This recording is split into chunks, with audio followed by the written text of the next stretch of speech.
everybody. Welcome to the first episode of Sneak Peek, the debut show. What an esteemed panel we have tonight. I appreciate you guys all joining me. I know it was like impromptu, really quick. Hey, you guys want to stream live tonight?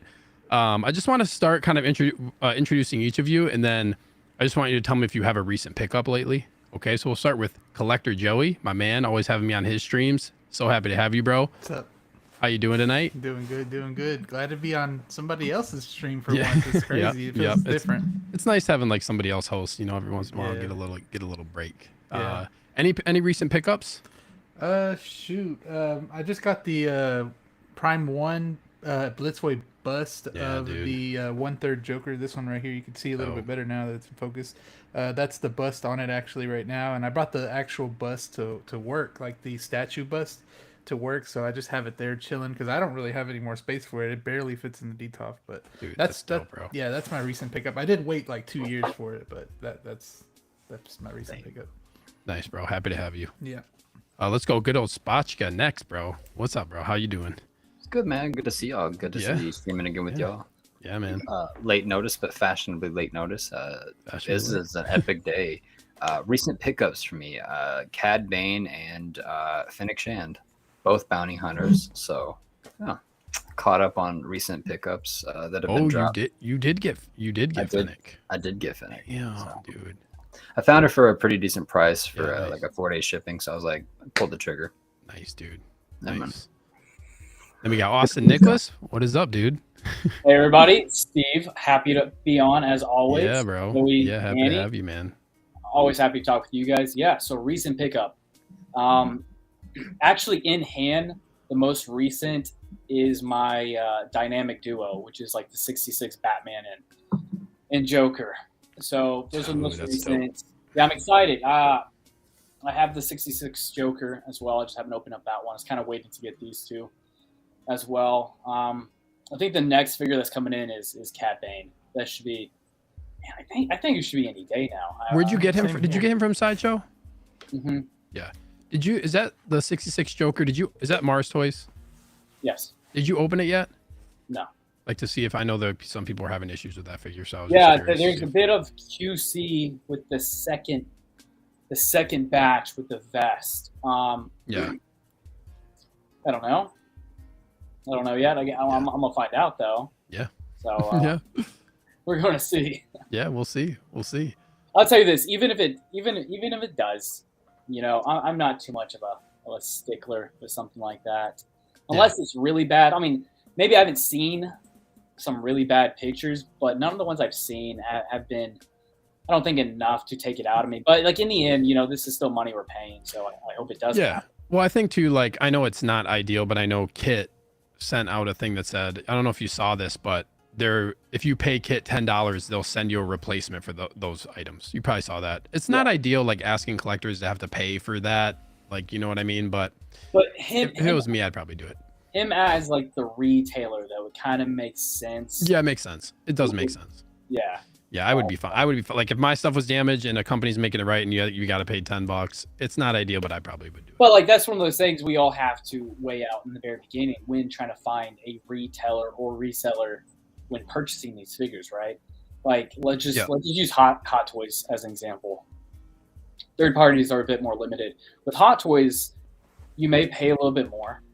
Yeah, but you absolutely know like the customer service will handle any issue that pops up, right? Word. Whereas you can go with another retailer, sure, you can maybe save $20, $30, maybe a little bit more at times, but you don't have that comfort blanket as you may with Sideshow. Yeah. So. Yeah. Good point.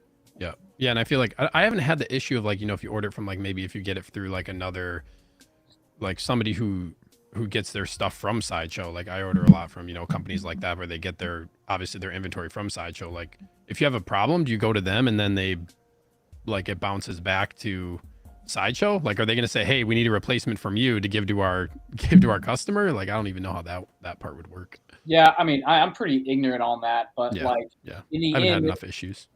In the end, I mean Sideshow, they're going to have a certain batch or they should have a certain batch where it's gonna be like a quality control thing. where there's going to be like a certain percentage of what the overall batch would be, and those would be the replacements. Sure. And Sideshow seems to treat it like Amazon, honestly, whereas it's their customer service that's just strong point to collectors going.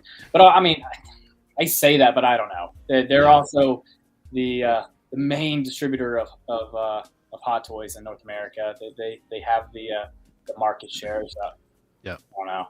Yeah, no with doubt. that Cad Bane, Austin, did you see like I hope it comes soon for us as well.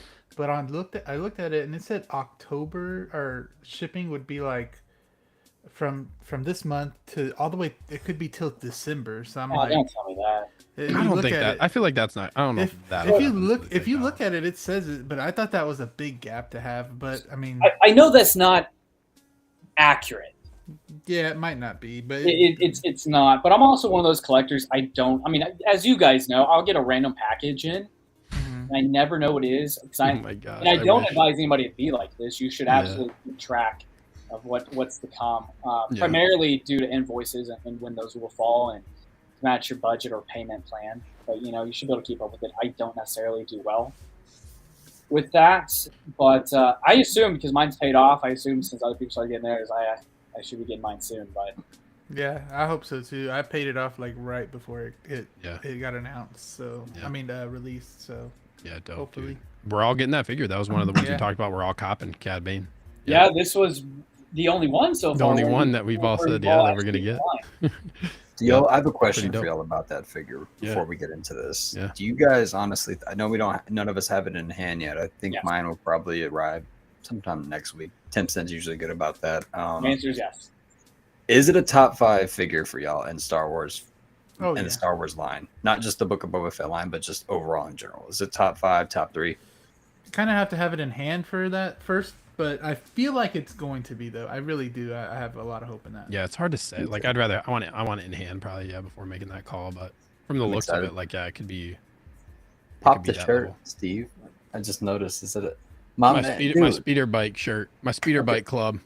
So where did you get this one? I got this one also. This is a Heroes and Villains Celebration 2019 shirt.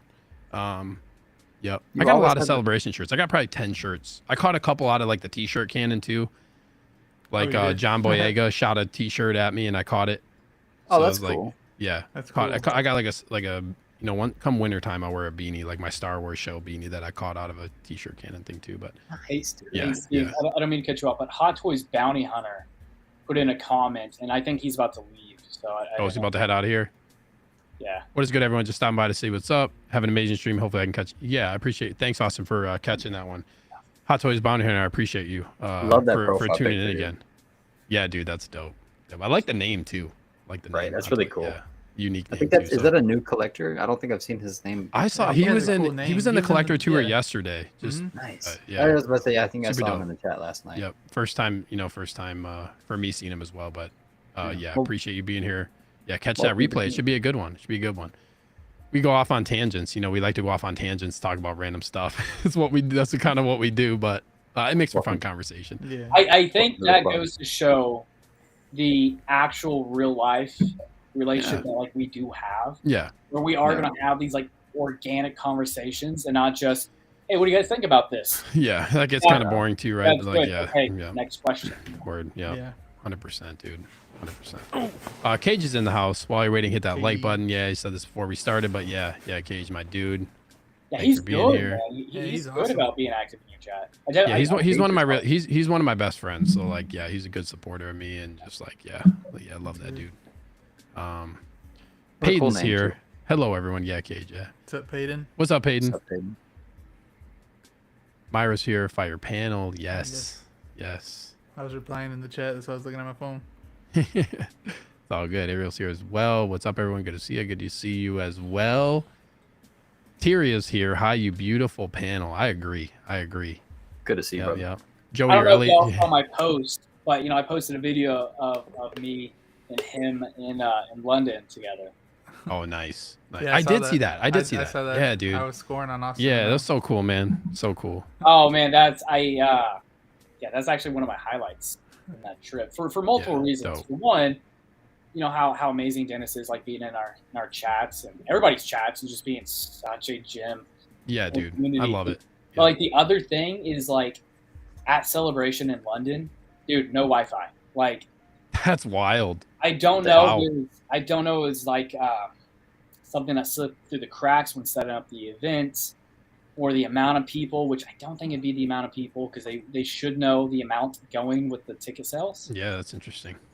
But yeah, anyone there could not get online, so I couldn't communicate with absolutely anybody. Yeah, I was just amazed running into him. That's so cool, dude. Yeah, Joey says your LED signs are sweet, starting to look like Las Vegas. We're gonna call you Vegas Joey, collector Joey. I love Las Vegas. Sound good. Brick is in the house. Good looking men right there. Brick, my dude. Yeah, so if you guys haven't yet, check out the collector tour episode 3, which we did last night. I can't even keep my days straight once I start like streaming so many times, but yeah, last night, great show. I really enjoyed talking to Brick. I just had a great time with that one. So go check that out if you haven't already. It's an excellent episode. Yeah. It was a lot of fun. Appreciate it. Steve shirt game always on point. Did I see a Spartacus shirt on your last stream? Yeah, 2 years. So I won a Lego Spartacus t-shirt. Like when Spartacus came out, there was a they were pretty active on Twitter. Their account was pretty active, and they were always putting like retweet to win. Like I won like 3 things from their channel. I won like that t-shirt. It was like a Lego Spartacus shirt. Another one that was like a San Diego Comic-Con exclusive Spartacus shirt. I'll probably wear on a future stream. And then I won a like a Spartacus board game. So I won like some cool stuff, but I really love that show. Top 3 shows for me. It might be one of my. Won't win anything. Yeah. I'm not gonna lie, Steve. You completely ignited a nostalgia flame for me because I had not seen the show, but I had vivid imagery and memories of that show coming on television. Wasn't it like the main dude Spartacus recast? It was on. Stars. Oh yeah. So I don't want to get his name right. Don't want to get it wrong. I think it's Andy Whitfield though. I had completely forgotten the show existed until your stream last night. I was like, oh my god, Spartacus! I've not heard or seen. I am right, Andy Whitfield. Yeah, so Andy Whitfield, the original Spartacus, like Blood and Sam, he passed away. I think he had like a rare form of blood cancer or something. So they recast him. And they did a really good job at the recasting. But yeah, Spartacus, amazing show, man. Love it. 16 Shooters in the house. What's up, dude? Appreciate you tuning in. So Toys the Boss 2.0 came in yesterday. Fantastic figure. I saw some pictures of this one. It looks pretty dope. I have the first one. I have the version 1.0. Nice. He's fantastic. Yeah. Is it 2.0 like with a different suit or like a Hawaiian shirt? I saw the picture of it. Yeah. Also, if you guys haven't seen 16 Shooters like Instagram page, I have. Yeah, I did. Yeah. Like he has a YouTube channel too. Awesome live stream. My buddy Tom goes on there with him, and great streams. I need to check out his lives for sure. James Vincent in the house. What is up, dude? Yeah, first time on your stream. Dude, I appreciate you tuning in, bro. Hope you stick around and enjoy the show. Welcome in, brother. Yeah, welcome in, man. That dude back. Oh, we're gonna talk about it, baby. Let's go. Let's go. Yeah, Brick had a ton of fun, dude. Yeah, happy to have you on. Yeah, Spartacus is a great show, man. Oof, man. Every time I talk about it with somebody, it makes me want to watch it. Okay, so I'm pretty ignorant on this. I've never seen the show. What is it? It's essentially a show off of like the movie 300. No. So this is like like the old movie Spartacus, like about the guy that is like basically broke out of like basically him being a gladiator, and then like created a rebel uprising. I'm just gonna. This was like back during the Colosseum and times and stuff like that. Okay. Yeah, dude, it's so good, man. You would enjoy it. I feel like It was Star's version of Game of Thrones before Game of Thrones came out. I knew it was big at that point because I know they pushed the envelope on a lot of things, just like Game of Thrones did. Yep. It's pretty intense. It's very violent. Yeah, there's a lot of stuff in that show. Yep. With that being said, you guys, let's get into these reveals for today. Sideshow Con, day 1, in the books. A lot, honestly, I didn't really know what to expect. There was a lot more than I expected. I know Summer Showcase is next week, so I felt like there was a lot more today than I thought was going to happen, and it all just like came all at once, at some point in the day. And it's the first day. One more person, Brian Fontaine in the house. Evening, gentlemen. Evening, bro. Appreciate you tuning in. Yeah, Brian. What's up? What is up, dude? All right, let's get to it here. We're going to switch up the look. So we got this video. We're just gonna kind of run through this video that kind of highlights the figures pretty good from today, from like the the display. I want to start here. I'm not gonna collect the Guardians figures, but I know there are people who are pretty high on these. Austin, let's start with you as far as like, what do you think of Guardians? So just so you guys know, I haven't seen the movie, so maybe don't get into like spoiler territory, but I'm waiting to watch it. You get to watch it on Disney Plus. I'm waiting to watch it at home in the comfort of my own basement. In the comfort of his own theater. In my own home theater. Yeah, that's right. Yes, that's at over least there. you won't be crying in front of people, so I mean that's good. Yeah, so I will watch it. I do enjoy Guardians of the Galaxy. Like I really enjoyed the first two movies. I like the characters and stuff like that. With that being said, Austin, what do you think about these? Is this something you're interested in? Is there anything that sticks out as far as, I know some of these figures have already been revealed, but what do you think about these just in general here? Yeah, so I want to touch on the movie. When I left Guardians of the Galaxy 3, I'm not gonna lie, I went in with some really high expectations. And I remember Joey saying, like, bring some tissues with you. I'm like, okay, like, chill out. But when watching that movie, I was like, Jesus.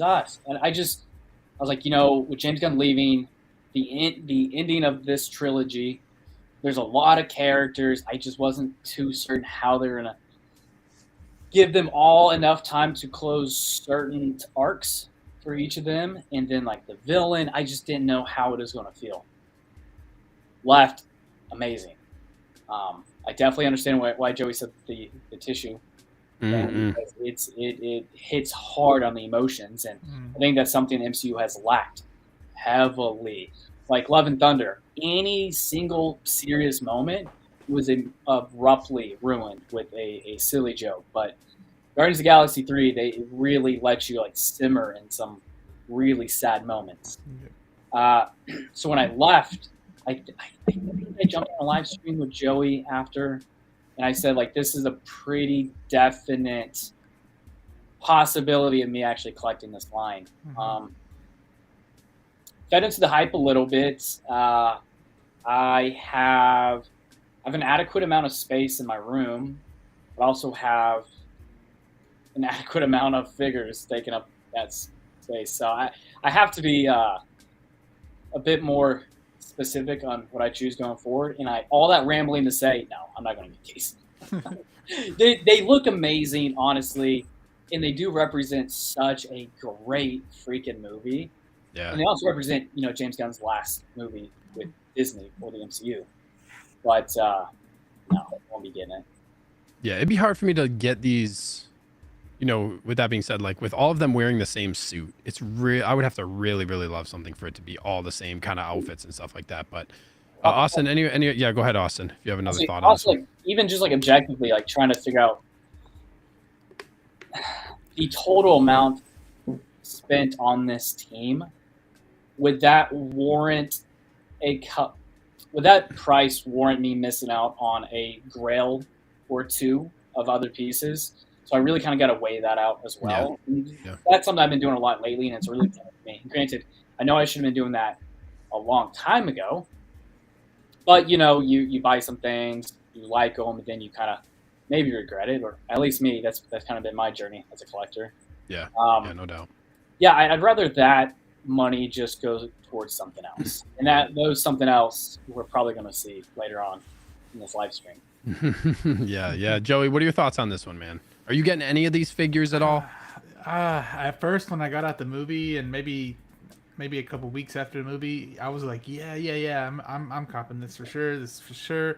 As we're going more down, and with time and everything, I kind of feel like it's just a little bit too much for me, honestly. I want to get it, and I love this movie. I haven't loved the MCU movie like this since No Way Home, and yeah, and this one I was like, I'm for sure getting this, but the space it's a lot, especially because I just have DTOFs now, so it's a lot harder. But whenever everything will come down to it, whenever I see one of these things go on waitlist or get close to waitlist, that's when I have to make the ultimate decision if I'm going to get it or not. Because if I miss out on one, then I don't know if it's ever going to come back. I don't know. I mean, I know it's going to come back. I know you can get it from other places, but I just like using just Sideshow most of the time, and that's how I know kind of if I'm going to actually do it or commit to it, is when I see that wait list, and if I make a decision. That That makes it tricky. And right now, waitlist, stuff's going waitlist, but some stuff that's going waitlist is readily available.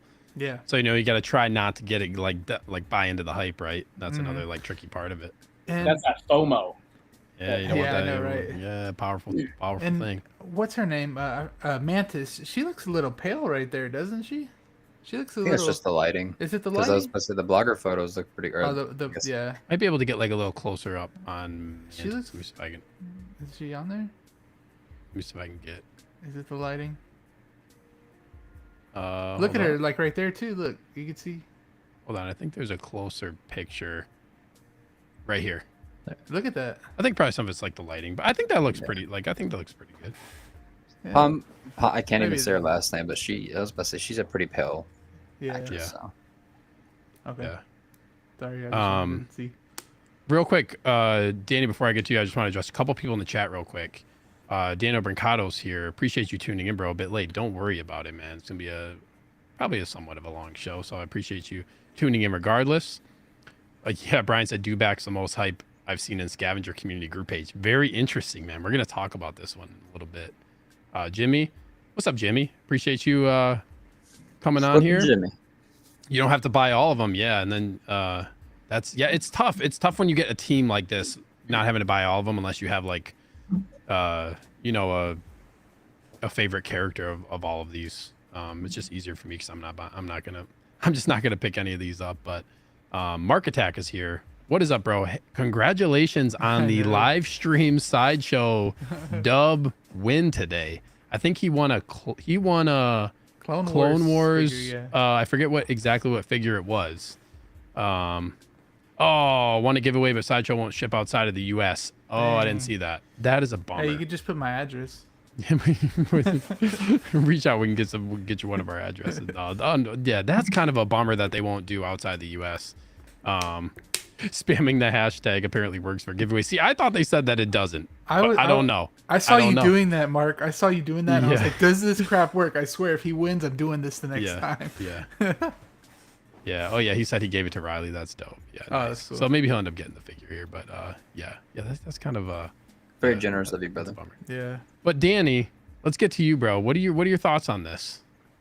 Yeah.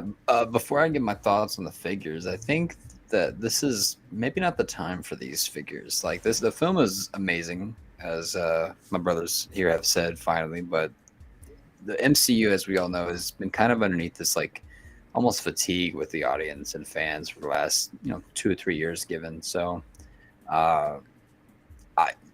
maybe when Marvel gets back on track, in the next few years, maybe they'll be a little bit more sought after. But like right now with Love and Thunder, as we were saying, and even Black Widow or even Eternals, like there's so much fatigue from Marvel, and that's not even mentioning the Disney Plus shows that have been coming out. So right now, I don't really want any of these figures. They look cool. That's ripped straight out of the comics. This is how they look in the comic books. I'm pretty sure like the new adaptation, like early 2000s, maybe early 90s, late 90s Guardians. I think the Groot figure looks phenomenal.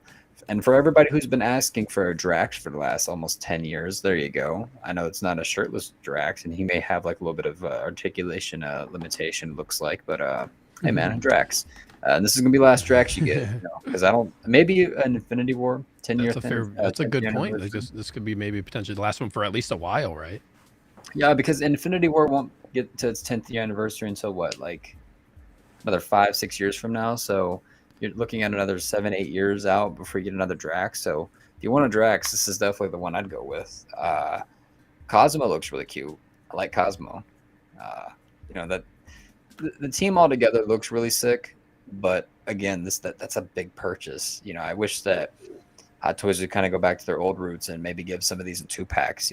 Maybe you'd see more purchases or pre-order come up from that, because how many people are going to want another Nebula, right? Ooh, Austin's hand is raised. What's up, brother? Austin's hand is raised. Here we go. Here we go. So to be fair, the Cosmo and Rocket Raccoon, that is a 2-pack. Granted, it's a fairly expensive 2-pack for a Power Pose dog and reused rocket sculpts. See, I would have gone the extra step and would have done maybe Nebula and Drax in a 2-pack, Peter and Mantis, because they're brother and sister. I don't know. It's just. I think these figures are still probably going to be popular, though. They're going to be popular, yeah. Yeah. I'm curious to see how they sell. And it is a good a lot of people are probably going to potentially buy all of these. I think it's a really good marketing strategy to put them all out like this because you want the whole team. You know what I mean? Like we're all talking about are we going to buy it? It's probably going to be some people are going to be all or none. But if one person buys all of these and somebody buys none, they're still that's buying a lot of figures. You know what I mean? Exactly. Honestly, right. I think I could be good with just having Star-Lord and Rocket. I would be cool with just having those two, honestly. What about Groot, man? Then yeah. Dude, that Groot is badass. If I could pick one out of this, I'd probably take the Groot. I think that Groot is badass with the weapon. See, I think it's going to stand a testament to in a year and a half, 2 years out to where Marvel, the MCU is currently at that point. When these figures get released, if maybe they've stepped up their game and maybe the quality of shows and movies have started to go up again, and maybe we're getting back to that phase 3 kind of content, maybe people will rush out and get these figures. But yeah, I mean, they look great. Yeah, they look good. Let's address the chat real quick here. Jimmy says Marvel definitely has fatigue, and so is Disney Star Wars. Yeah, especially Mando. Yeah, it's tough. With these figures, they're a lot of them are really easy to get. You can get them really cheap right now. It'll be interesting to see, especially I feel like people aren't as high on the newer Marvel movies, right? So it's people I feel like are slowing down from that as well. They should have really browsed, some Ahsoka stuff. This will be interesting. Mark brings up a point about bringing Ahsoka stuff ahead of the show. I'm really curious to see what's going to happen if we see anything before the show drops for Ahsoka. Brick says, really like the figures, but not getting all of them. Action in the box, my dude. Hello, collectors. Greetings from Brazil. Let's go, dude. That is so awesome. Welcome. Thank you so much for being here. Brazil. Let's go. Never been, but that'd be dope to go for sure. You get a shirtless Austin every now and then instead. Unfortunately. Maybe Christmas special Drax. That'd be interesting. One Six Shooter says the movie was great and tempted me on these, but I'm sticking with my originals and adding the Christmas Mantis. Yeah, you get the Christmas Mantis, which I think it's really smart that they do Christmas Mantis and then make the Christmas you could do the original look as well. Yeah, I think that was kind of pretty dope. They did that. Jimmy, no need for 2-packs. Maybe Rocket and Groot, but that's it. It'll be Rocket and Cosmo as the only 2-pack. Yeah, Daniel is done with Marvel. Hold on now. Daniel's not so high on Marvel right now.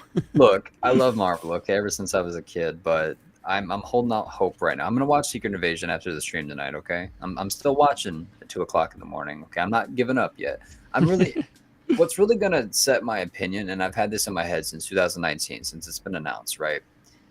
If they mess up Blade, no, it's all good, I will riot. You can swear.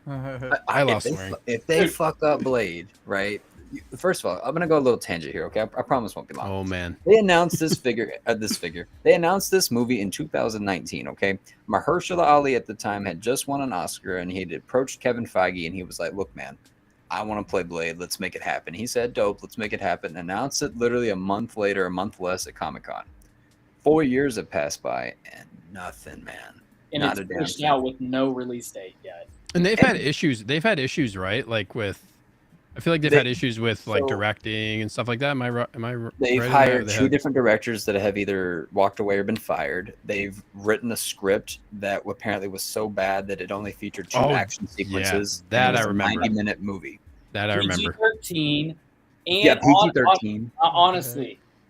See, and that's pissing me off because if you can do Deadpool rated R, why not Blade? Well, Deadpool though. Yeah, I guess Deadpool 3 is. It hasn't been confirmed following. See, I guess no matter what, it's still okay. Fine, you don't have to make it rated R, but give me the same tone you gave me in Moon Knight, right? Where you're showing blood, you're showing people getting stabbed, right? I need to see that in Blade at least because it needs to have. You need to see people get. I need to see some violence, man. It's Blade, right? It's kind of like Punisher, right? Like if John Bernthal actually does come back, you can't water that down. I'll tell you this: how many movies have suffered? We've seen. This isn't anything new, right? A movie suffering setbacks like this with multiple directors, multiple rewrites, and then getting pushed back. How many of those have turned out good?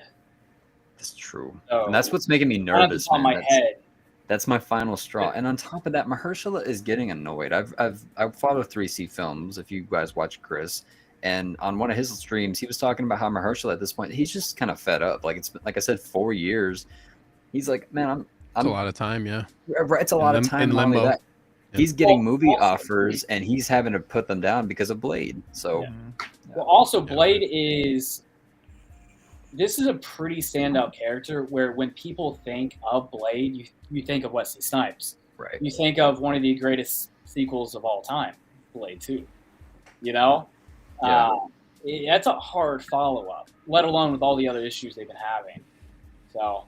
And the most annoying part is that you've had people give you the right tools, like Mahershala Ali, a perfect recasting for... If you're going to recast from Wesley Snipes, go with Mahershala Ali. Get Anthony Starr's Homelander as Dracula. You have the tools, Marvel. Just make the damn movie, please. Okay. Good tangent. Ran over. Yeah, thank you. Thank you. No, I appreciate it. I like a good tangent. Let's address the chat because we a lot of interaction in the chat today. I'm really enjoying that. Surprised they're not doing Craiglin, and I think I saw another follow up. Yeah, Jimmy had said Cosmo should have come with Craiglin. Cosmo and Rocket don't really share scenes. I can't really speak to that because I haven't seen the movie, guys. You guys have any comment on that? I think they share like one scene together. Yeah, maybe one. Gotcha. Yeah, I mean they're not a significant duo in my head to warrant a 2-pack. But I guess with the way the team is structured, this 2-pack would make sense. Granted, you would also think Rocket and Groot, but I know, granted, it's been a long time since I've looked at it. But I think Groot comes with like multiple arms. Yeah, dude, he comes with a different heads. Bunch of accessories, man. Looks so cool. Yeah, he comes with a lot for a single figure. He really does. This is probably I would say ultimate Groot. You know, some people prefer that original one, but I don't know, man. This one's pretty badass. Yeah. Wait until we get King Groot.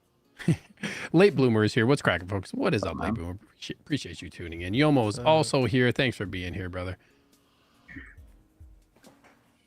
Mark Daniel lost his cool the moment he cut his Orlando Bloom hair, bro. I'm all for the long hair. All for the long hair. Look, man, I've been enjoying having the short hair. Okay, it's super convenient for me in the mornings. Safel, what is up? I wonder how well Mando figures sell in Hong Kong for them to make random ugly ass Mando colorways. Yeah. Appreciate you tuning in though, Safel. Thank you for being here.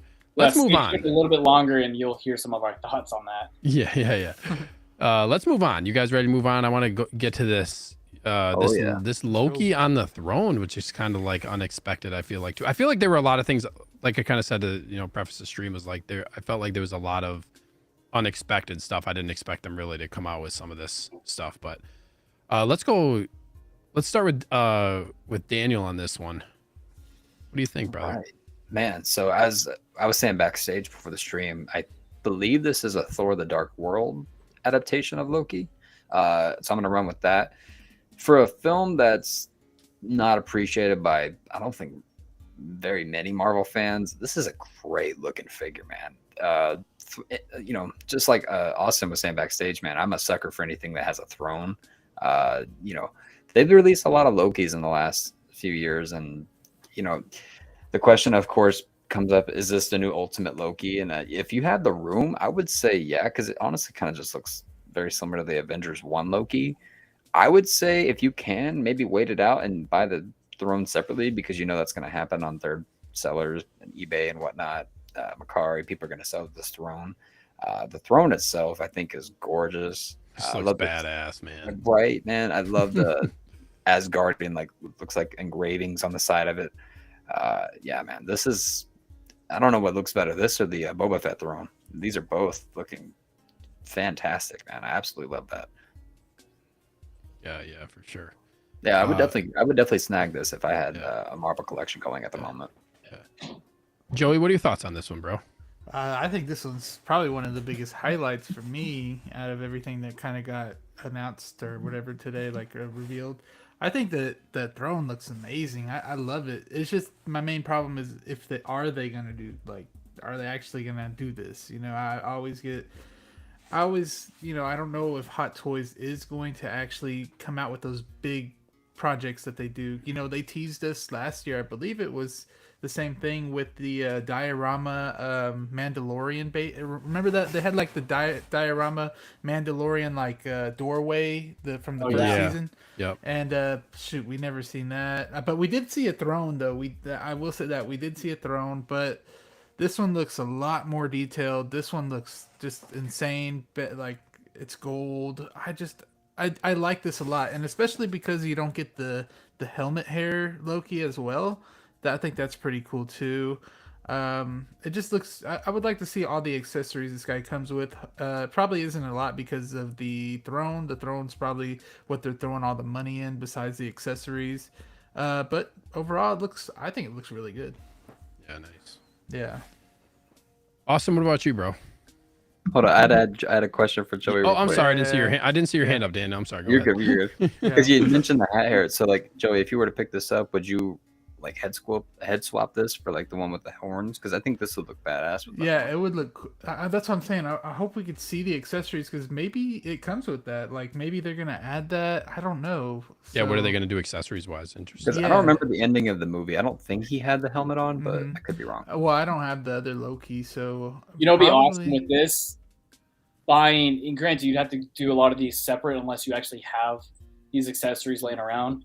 Have like a cap shield lay against the the throne, and you can do some cool stuff with this. Like Mjolnir and like all these other little things, kind of like he is King Loki. Like all these are just like pieces, artifacts, or treasures from. That kind of reminds me of the statue that I saw one time. I think it was like Hulk, and he had, or it was Thanos. It was either the one where he's like laying there, and you got like every single prop from every single Marvel character. I forgot who made it. I think it was Iron Studios or something. There was like just different like Thor's hammer, Iron Man's helmet. There was just everything all around it, and I thought that was really cool.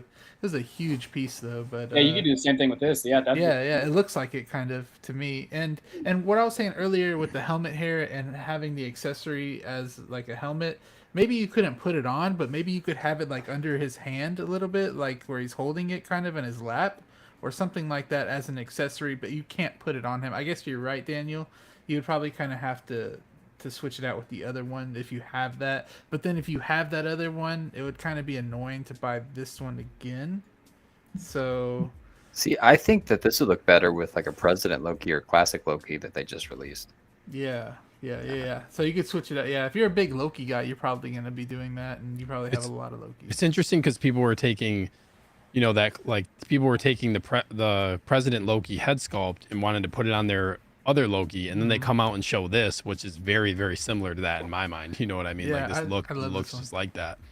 Hey, Danny, what if you recreate the Boba and Finnick scene and you have like, is it Sylvie? Yeah. Have her kind of sit like that on the throne. Like you can do some cool shit with thrones. That would be pretty dope. That would be cool.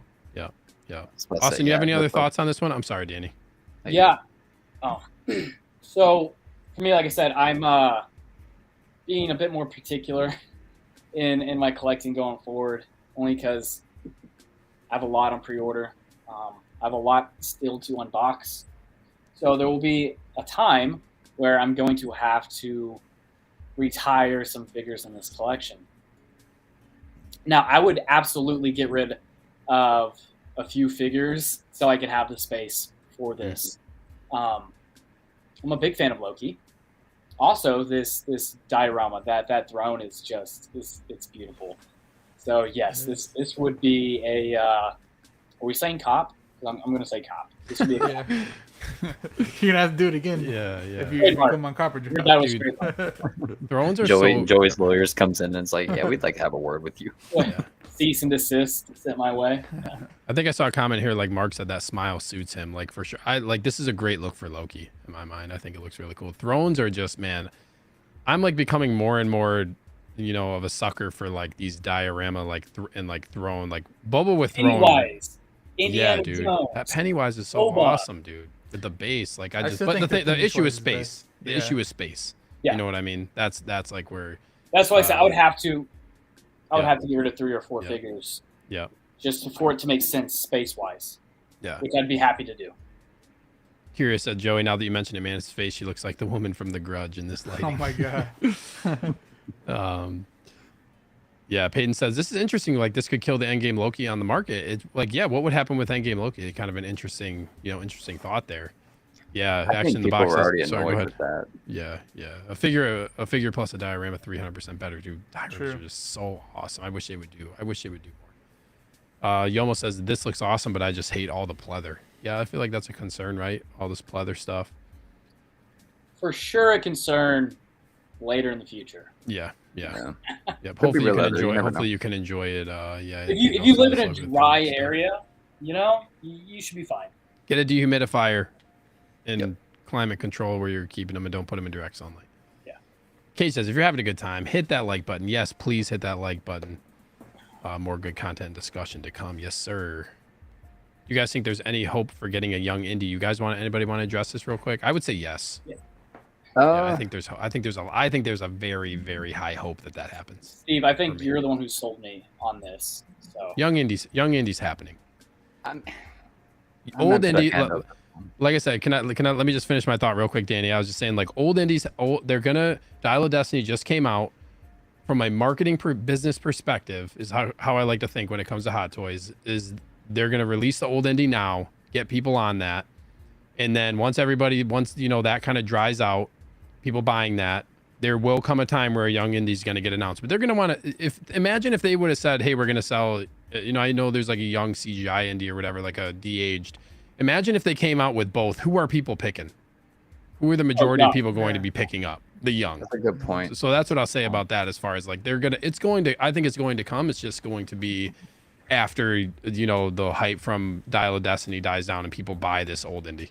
Yeah. Steve, I forget which podcast. Was it the Copper Drop? I forget which one we're doing. I initially said no to young indie. I didn't think that would make sense.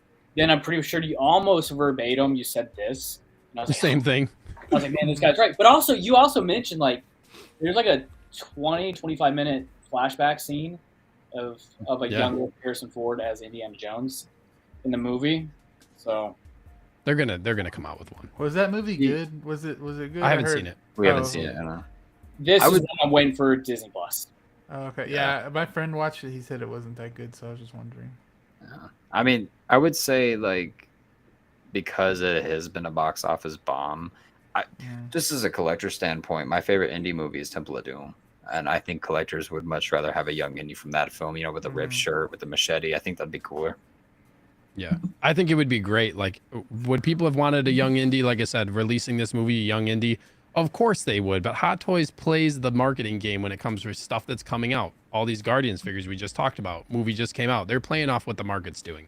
You know what I mean? So like, I personally do think, it's going to come. People in the chat, you can let me know what you think. Jimmy already said young indie happening. Highly doubt it, but I appreciate the wishful thinking. Hey, I could be wrong, but like, yeah, that's kind of I think so many people want it. They've got to know that so many people want it. I like his name and his profile picture, man. Slippin' Jimmy. Yeah, Slippin' nice. D-Lo is here. D-Lo the collector. What's going on, boys? Been sleeping all day. What did I miss? D-Lo, we all chipped in and got enough money to buy you a bark speeder. We're sending a bark speeder your way, bro. Wait, so D-Lo, real quick. This is where the whole day. live stream. Been sleeping all day, yeah, bro. What happened? Like He's the whole sleepy. day. He's sleepy, guys. Oh man, tune in, Nothing wrong brother. with that. You're in for a treat. I don't know if you guys know this. He's YouTube famous now, so he's probably doing a lot of content. He got super sleepy. Ryan Byrne, what is up, Brian? Thank you so much for being here. Not digging the colors on the male Mandalorian. Yeah, we're going to talk about that. We're going to talk about those figures for sure coming up here. Let's move on here. Let's talk about this. Oh my goodness. We got to touch on this. I don't want to spend like a ton of time on this, to be honest. I think it's worth talking about, but like, damn, this is, first of all, I think I told you guys before we got on, we were kind of briefly talking about this. Like, I felt like I did not finish Ant-Man. Like, I didn't finish the newest movie. Like, I fell asleep like probably halfway through. I just like wasn't into it. I'll finish it. I am going to finish it. But I saw this figure and I was like, this is just this character. And I was like, this is just very interesting the way that they went with this character. But let's go, Joey. Let's get your thoughts on this one first here. What are your thoughts on this one, man? That one looks like, it just looks like it's like a a screen print on it, man. That head sculpt is like super good, and that's Dude, surprising. this is amazing head sculpt. Oh, that's like a freaking one or a half scale freaking head sculpt. But I think it looks really good, honestly. And he was a funny character in the movie, actually. I thought he was pretty funny to me. I know y'all don't think. I know y'all don't think so, but he made me laugh a couple. You thought times. He was a good character? No, I thought he was pretty funny. Oh. He was silly. I thought he was funny, but I was like laughing at him the entire time. Yeah. I was scared of him the other half. It was just goofy. I don't know. I'm probably forgetting a lot of it because that movie was a little goofy all around. But, oh my gosh! But his little feet right there, his little hands just get me, man. But I absolutely don't think they're making this at all. But it's cool that this thing we is see massive, it. dude. It's cool that we're seeing it. That's what I'm saying. Like, I know they are not. If they come out with this, I don't know what I'm gonna do. They need to make so many other figures before they actually make something like this. But yeah, I don't. It's a cool. It's like a really I mean, objectively, outside of the movie, like this is a cool looking piece that they created. You know what I mean? Like this head sculpt is. It's sad that they get it like really right with this. Like I don't want this. Yeah, this is a good this or that Joey for Morbius or MODOK here for you. Oh, okay. Morbius or MODOK. You guys kind of, I was thinking the exact same thing. Well, this movie was very lackluster. For me, there's a lot of WTF moments in this movie. Just like you said, Steve, like objectively, this sculpt is oddly really good. This is also 9.5. A unique piece. Yeah. This would be a standout, whether good or bad, right? This is a standout piece that nothing else is like it. Now, is it also horrifying? Yeah, that's unsightly. Yeah, I wouldn't want this. Yeah, I would not want this. Somebody come down to my basement and look at this thing. But what the hell is that? We also got to remember too. You can add the faceplate to it. As well. Oh yeah, I didn't see the faceplate. Bro, that's even more. That's even more terrifying. Than that? No, I'm saying like, wait. So the faceplate goes onto the head sculpt? Yeah. I thought you say like you can pop this off and like wear it around or something. You know what I mean? That would be weird. It goes over top of it. That would be weird. How many MODOKs are we going to see this Halloween? No. Is it a good figure? Yes. Am I going to get this? No. I would have to be really persuaded with some steep discounts. Also, that's a big figure. That's going to take up a lot of space. Big ass figure. That's going to take up a lot of space. Yeah. Danny, what do you think, man? I forget who went. I think we all just kind of started chiming in on this one. Good, but, yeah, man. Humpty Dumpty here. He, all jokes aside, you see, works for Humpty Dumpty Display too. Options. This, all jokes aside, this is an comic accurate, in my opinion, not only figure wise, but in the movie. This is how MODOK is supposed to be a goofy. He's not supposed to be this edgy, like worn down, like anti-hero or something. So I didn't like Quantum Mania, just like the rest of you guys. So it's okay. I didn't like the arc that they chose to like bring Yellow Jacket into it just wasn't doing it. That didn't bother me as much. What bothered me is, and Austin touched on it, is how underwhelming Kang is. The whole story. It feels very like. It almost feels as a fan, as somebody who's been watching since 2008. When you go to see when I went and see Quantum Mania, and it's spent $60 on popcorn and drinks and all that other bull crap, knowing that I know it's going to be on Disney Plus in 2 fucking months. I walked out of that movie and I was like, not only did they not give a shit about writing, they didn't give a shit about CGI. They didn't care about character design. And, this, ironically to me, was probably the best character design in the whole damn movie. Because it looks like, MODOK from the comics. Like, he has the arms. It's almost reminiscent of the Avengers game, if you guys played that. Which, in my opinion, I think he looked better in that game than he does in this movie. But I don't know. I thought Kang was a much aesthetically better character. Kang's an odd one for me, too. He was some of the best points. He was also one of my bigger frustrations, and it was at the end. And I'm sure there's no spoilers here at this point. I mean, you can talk about it if you want to. Dude, Ant-Man, Scott Lang, like, pieced him up in a fist fight, you know? It just felt a bit... I was just underwhelmed by him. And yeah, and the rest of the movie kind of felt choppy. I was really annoyed with the mother. Yeah. It reminded me a lot of Star Wars, like all the characters. The characters reminded me of Star Wars characters. Also, the worst Bill Murray character of all time. Like, that was so weird. Yeah. What? What just happened? Stream's over. Oh, what the? Oh, because I said Star Wars. No, I'm just saying, like, how dare you compare this Ant-Man movie to Star Wars, Joey? No, I'm just saying, like the characters do, like how they looked, how the characters, just like when I saw them all, they try to put so much, like how kind of Star Wars does it. I would have accepted Shark Boy and Lava Girl. Oh, okay. Well, there you go. Oh, yeah. Okay. Okay, I'm gonna make a little side note here. It's not gonna be a long one, but like, you know, I think the problem is ever since Guardians of the Galaxy in 2014, not every single one, like, you know, Winter Soldier and whatnot, Civil War or whatever, what have you. Every single one of these movies had this like space adventure theme, right? We used to get spy espionage. You know, we're getting that right now with Secret Invasion. But like Quantumania, an Ant-Man movie does not need to be a space adventure, right? Like, I enjoy the first Ant-Man movie because it's a heist movie. That was the first time we had a heist style movie in the MCU. And not saying they should have gone with a heist style movie in this, but anything better than the story that they went with. Yeah. Bro. Another thing I want to say about the story is I didn't like how like the family was all like kind of behind each other's backs after like she had just spent there, like the the wife had just been there for so many years, and then they're like going behind her back to explore the like, you know, that area is just like made no sense to me when they knew that like she wouldn't want them doing that and she was down there and now she's out. Like, why would you put yourself in it? Anyways, yeah. Are you guys Rick and Morty fans? I have not seen Rick and Morty. Okay. I can't because of it's okay, Austin. Well, whatever. The Jedi Knight's watch is here. He said, did someone say D-Lo? Woke him up too. Appreciate you being here, man. The faceplate looks cool. I think the faceplate looks cool as well. It doesn't come with an exposed butt. Yeah, it's interesting. Oh my god. Yeah, this movie was rough.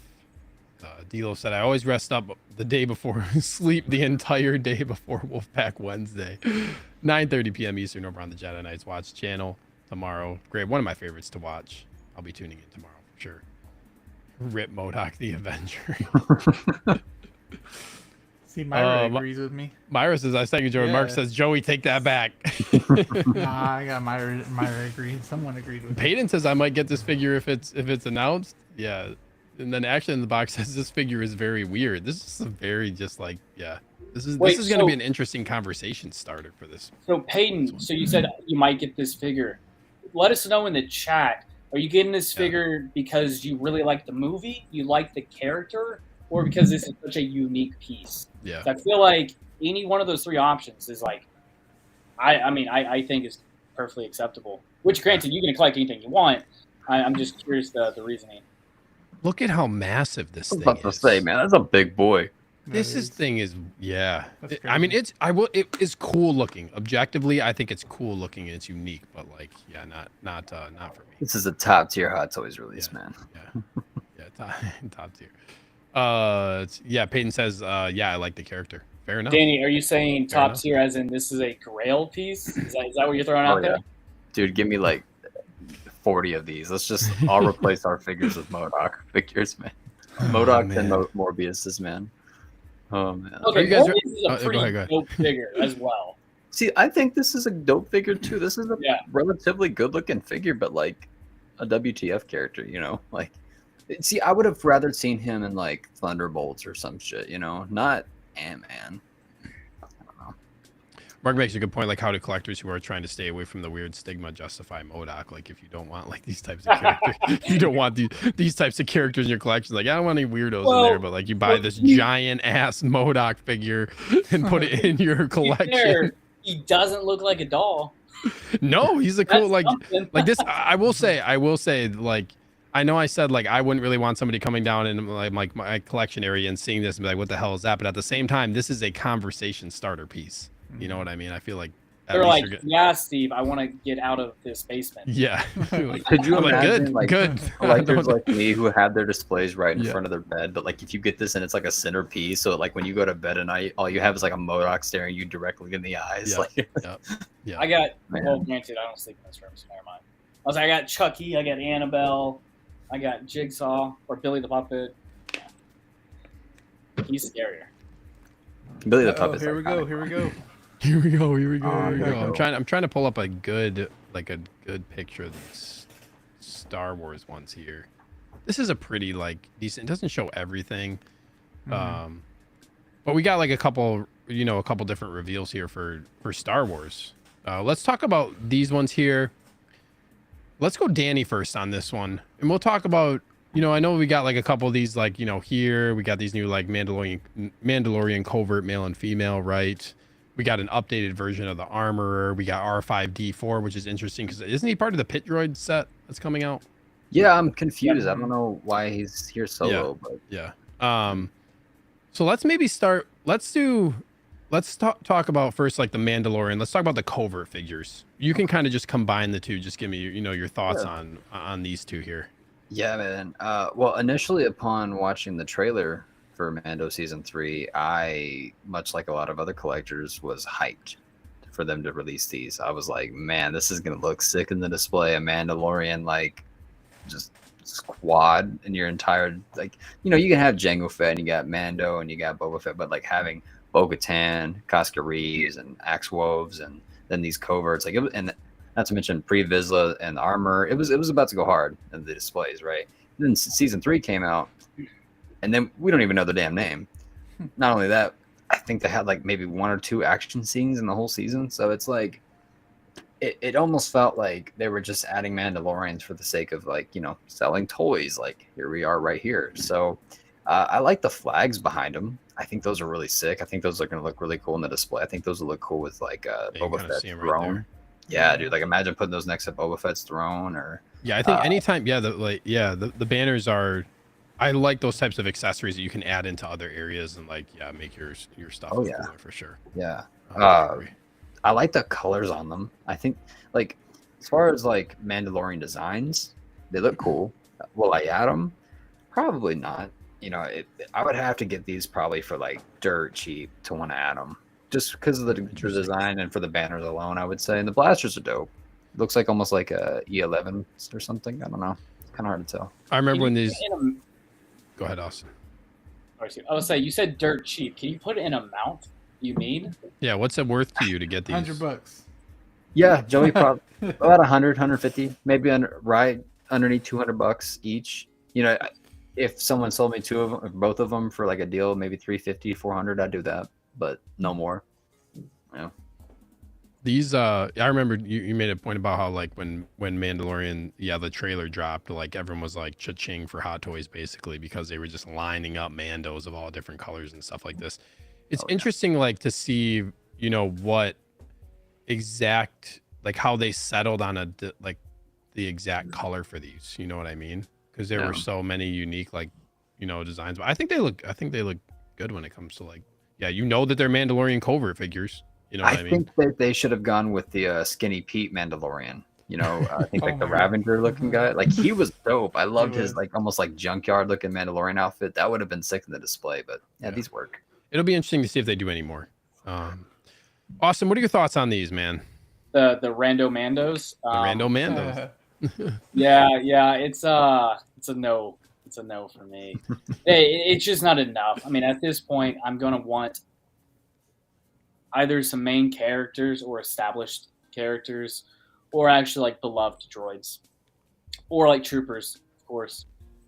Yeah, this would fall very, very, very low on my list. It just doesn't fill my cup. So yeah, it's a no. Yeah. Joey, what are your thoughts, man?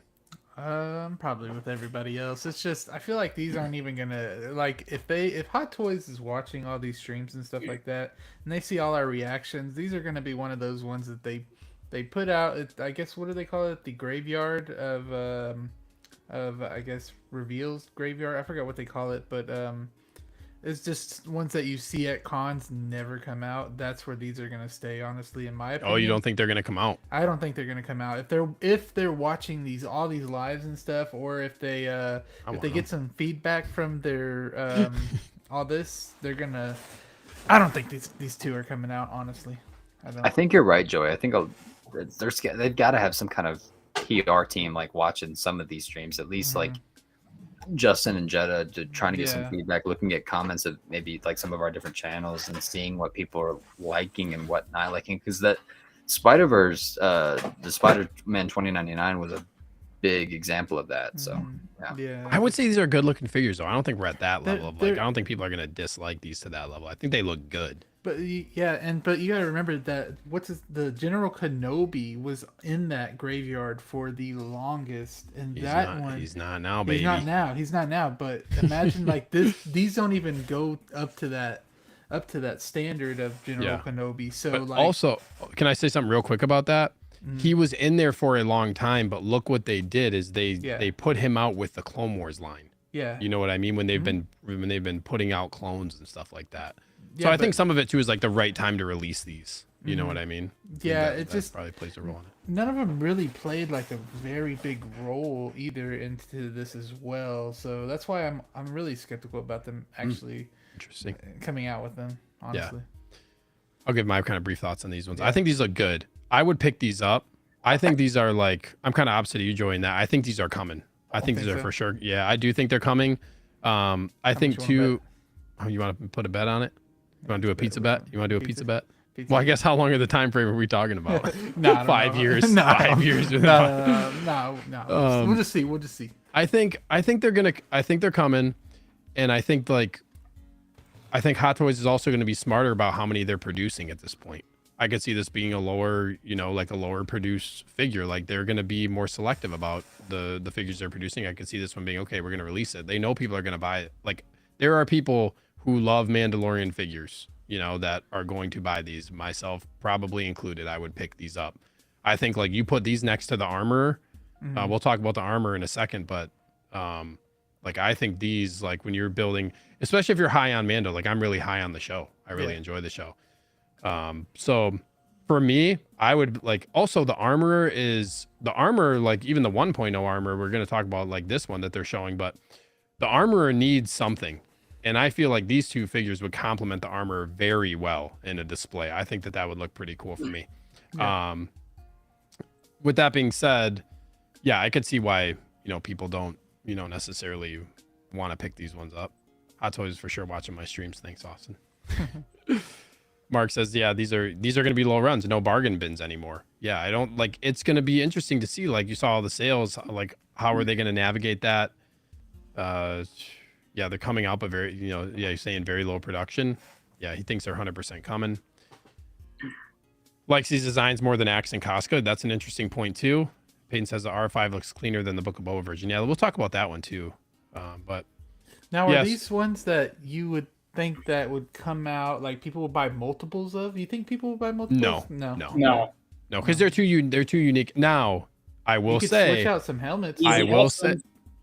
I will say this is a great opportunity for them to do a kit bash and like swap with swappable chest plate. That would be an awesome feature in these figures. If you do a covert kit bash and you can create like 2 separate ones in each of these boxes that look a little bit different, but that would also like, that's changing a lot about the figures. I feel like that would be a unique thing. And I don't know. And we'll see. Danny, what do you think? On that note, man, I think it'd be genius if they do release these, to just like you were saying, removable swap out chest plates and helmets, just include that as the accessories. It would be super dope if they did a custom, like swap out. Now if they did that, really cool. Now if they did that, I feel like they'd come out with it. I would get it then, because exactly like Mark said, build a Mando, build a Mando, like build a bear, build a Mando, like. That's the female covert Mando, there was one, I'm pretty sure it was like orange and white. That one looks sick. I think that was my favorite design. So. Yeah, that one was cool. I like that one. Yeah, I think that'd be like a really unique idea, but will they do it? I don't know.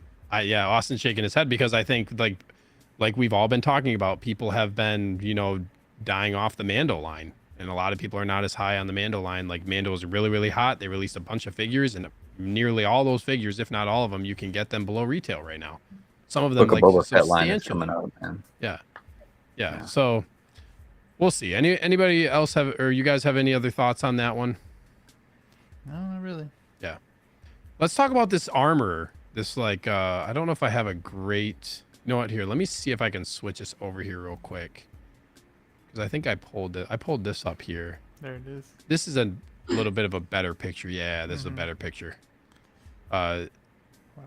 I forget who I started with last time. I think I started with Danny. Joey, let's go with you for this one. What are your thoughts here on this, you know, this kind of like armor? I guess we can call it 2.0 armor. You could tell the upgrade on this one, honestly. You can see it. Big time. Now that I'm looking at it really close, I've been looking for an armor for a while, and I'm glad I did not get her because, God, this one looks so much better. The armor... Interesting. The armor is actually like, it's shining like metal would shine, and that's what I really like about this. It looks just amazing. Maybe they'll make maybe not, but they'll make her whatever the tool she uses die cast maybe, but then it would be kind of hard with the balance on them as well, so I would see why they wouldn't. But honestly, I want this one. I feel like is a really good release, even though it's basically the same thing kind of. This one, it's still like you can make the same figure, but just the paint application does it all for me. You can see this one down here a little bit as far as like, yeah, look like at that, this. the difference. See how you can matte see, yeah, that is? like matte, and the helmet has weathering compared to this one, super shiny. You can see like right down in here the weathering on the helmet. Even this helmet, like this, I know this is like a different item, but like you can see the weathering. This one is just shine. I love it. I love the shine. Yeah, it's awesome. Oh, you're a fan of like the shine on the helmet, and like yeah. This you can definitely see the chest piece is a lot. Yeah. A lot different. The chest piece and the helmet obviously stand out. I wonder about the elbows. Like these elbows, I can't tell if these are single joints. I mean, it's kind of hard to tell, but I could see them reusing the body. I mean, it's just maybe they won't, and like I don't know. But Austin, what do you think about this one? Yeah, I mean, you can obviously tell the aesthetic upgrades of it. Now, the functionality, has that been improved, like such as the body or double jointed elbows? I don't know. I guess we'll have to wait and see. What I do know is the armor sells for extremely cheap on the secondary market. I think this will lower that as well because this is an obvious upgrade. Yeah. And I'm sure there are going to be people who, again, will be abandoning version 1 and will be getting this. So more armors being put in the secondary market will saturate it even more, and it would have to be more competitive, and that those prices will have to get lowered. So this is a no. Do you have the armor? Do you have the 1.0? You don't? No. It's a really cool figure. Like looks really good in hand, honestly. But she looks cool. It just hasn't been enough. Like I think it'd be kind of cool though if they did come out with. In my head, it seems like it'd be kind of cheap, but I don't know. Come out with like the pit thing where she makes all like the forge. The forge, exactly. Thank you, Steve. Yeah, having like a diorama like that'd be cool. That would be cool. Would. Once again, space, but like if you're collecting only the Mando line, like that would make sense. Yeah, this is a really you made a really good point about how. Man, this is going to drop the value of the 1.0 even farther. And I think I got my 1.0 for like $140. Like, goodness gracious. This could drop below $100 when this 2.0 drops potentially. Hey, if it does, I'd get it. Danny, what are your thoughts? Yeah, Danny. I'm with you, Joey. I'd pull the trigger on version 1 if it drops more. Yeah. Danny, what you think, bro? I didn't pick up the first version, but, as I think one of the highlights of season 3 would definitely be Emily Swallow as the Armorer Man. She got some pretty badass scenes during the season, and like I said, didn't pick up the first version. I would probably pick up this one just because I wasn't a fan of the weathered look of the last one with that helmet, and the chest kind of looks shinier too. So overall, yeah, I'd pick this one up, but not day one pickup. This is most likely maybe like 6 months after it releases, bargain bin, if you would say. Like a wait and see? Yeah. Wait and see, yeah. Yeah, fair enough. I almost prefer the weathered look for this figure. I like weather. Like, I'm kind of a sucker for weathered stuff, too. Like, I think we talked about on a past stream, like Attack of the Clones R2 versus some of these cleaner R2s. I like the Attack of the Clones one because it's weathered and droids are often riding on sand. They're riding on dirts. They're getting dirty. Like, obviously, this weathered version of her is, you know, from season 1 when they're in, you know, like they're down in like in hiding and stuff, and she's fighting, and like I feel like this look for me does it a little bit more than just like having it really shiny. But I get the shine appeal too for season 3 and like kind of like the rebuilding and all that stuff. So I get it. I don't know. It's really hard for me to justify getting another one of these just so I can have a season 3 version of this character that's not really a character that I feel like I'm probably fine with the original release on. Yeah, keep that original. Keep that original. Yeah, I just don't see myself needing this just because it's shinier to fit into the season 3. Yeah, the look of that. It does look cool. I think the price tag for this would be 270, 275. Yeah, I think 240. 240. I'd say 244, like 245. 275. Yeah. I don't know that extra $100, but even with that, the extra $100 plus shipping and tax, yeah, it doesn't warrant enough for me to take this over version 1 or the original. Yeah. See, I like the weathered look. I do like the weathered look as well, Steve. Yeah, this looks good. I like it, but can't they do like how they did with the whatchamacallit? Look at that, dude. Okay, that was cool. Yeah. But can't they do that paint, the same paint that they have, kind of like what they did with Chrome Mando? They have the chrome, then you have the dirt and stuff on top of it, so you could see that shine still, but also have the weathering. It kind of looks like they did that on here. Like you can see the speckle still. Yeah. You can see like a little bit. You know, the helmet is pretty clean. Yeah, the helmet's pretty clean. Yeah. But okay, also that the original, the one that you just pulled up, I'm pretty certain it said 245, so I think you guys might be closer. Oh, 245. Yeah, but it depends also on like I said, if they had die cast, what accessories it comes with. It all depends on that as well. But if it's the same accessories, I may say something. Oh, go ahead, Danny. No, I just noticed something. Like I was looking at the photos of her helmet because you know sometimes we forget how these characters look. Moff Gideon's helmet also had those horns. Oh yeah. Is she the other spy? This is. Oh my God. I'll say this is when all those rumors were rampant. She's a spy. I was about to say, man, like we never got clarification who the other spy was. It looks like it. Yeah, Safel says this is definitely a new armor, right? Looks more metallic. Yeah, this is a season. I would say this is the season 3 look of the armor. That's what that's like my interpretation of it. I would have to go look and see, but I'm pretty sure like. I don't remember her that well. Yeah, I don't know if they just updated the outfit, but like I like that weathered look. Like these photos are actually like, this looks so cool in this photo. It does. You know what I mean? Like I like this like kind of weathered look of her helmet. That's like a macro for that. She's got an awesome outfit. Her look is so good. You know, they really nailed the voice acting for this character too. I think it's just like, you know, fantastic in that way. But yeah, really hard to justify this one. Yeah, Mark says the costume's so dope. Want to see them elbows bent. Yeah, for sure. Let's go back here. Sorry, this is gonna look funky for a second. I want to go back to this video. There we go.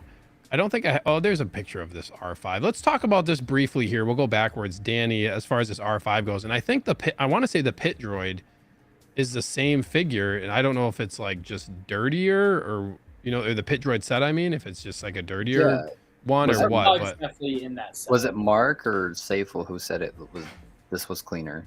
Yeah, this R5 looks cleaner. And you know what? I'm going to try here. You know what? I'm going to go. Yeah, Peyton said here. I'm going to go back actually just real quick here. Because I think he's right. I want to pull up this like this pit droid. Yeah. Set and see. Because that like look how dirty that looks. Yeah. Oh yeah. Because this is a whole new. So that opens my question. So is this coming with like Mando or? So this. Oh wait, like this set. But what line? Like what? No, line? this new R5. This new one is, I think, it comes with a mouse droid too. Or at least that's what they showed it next to.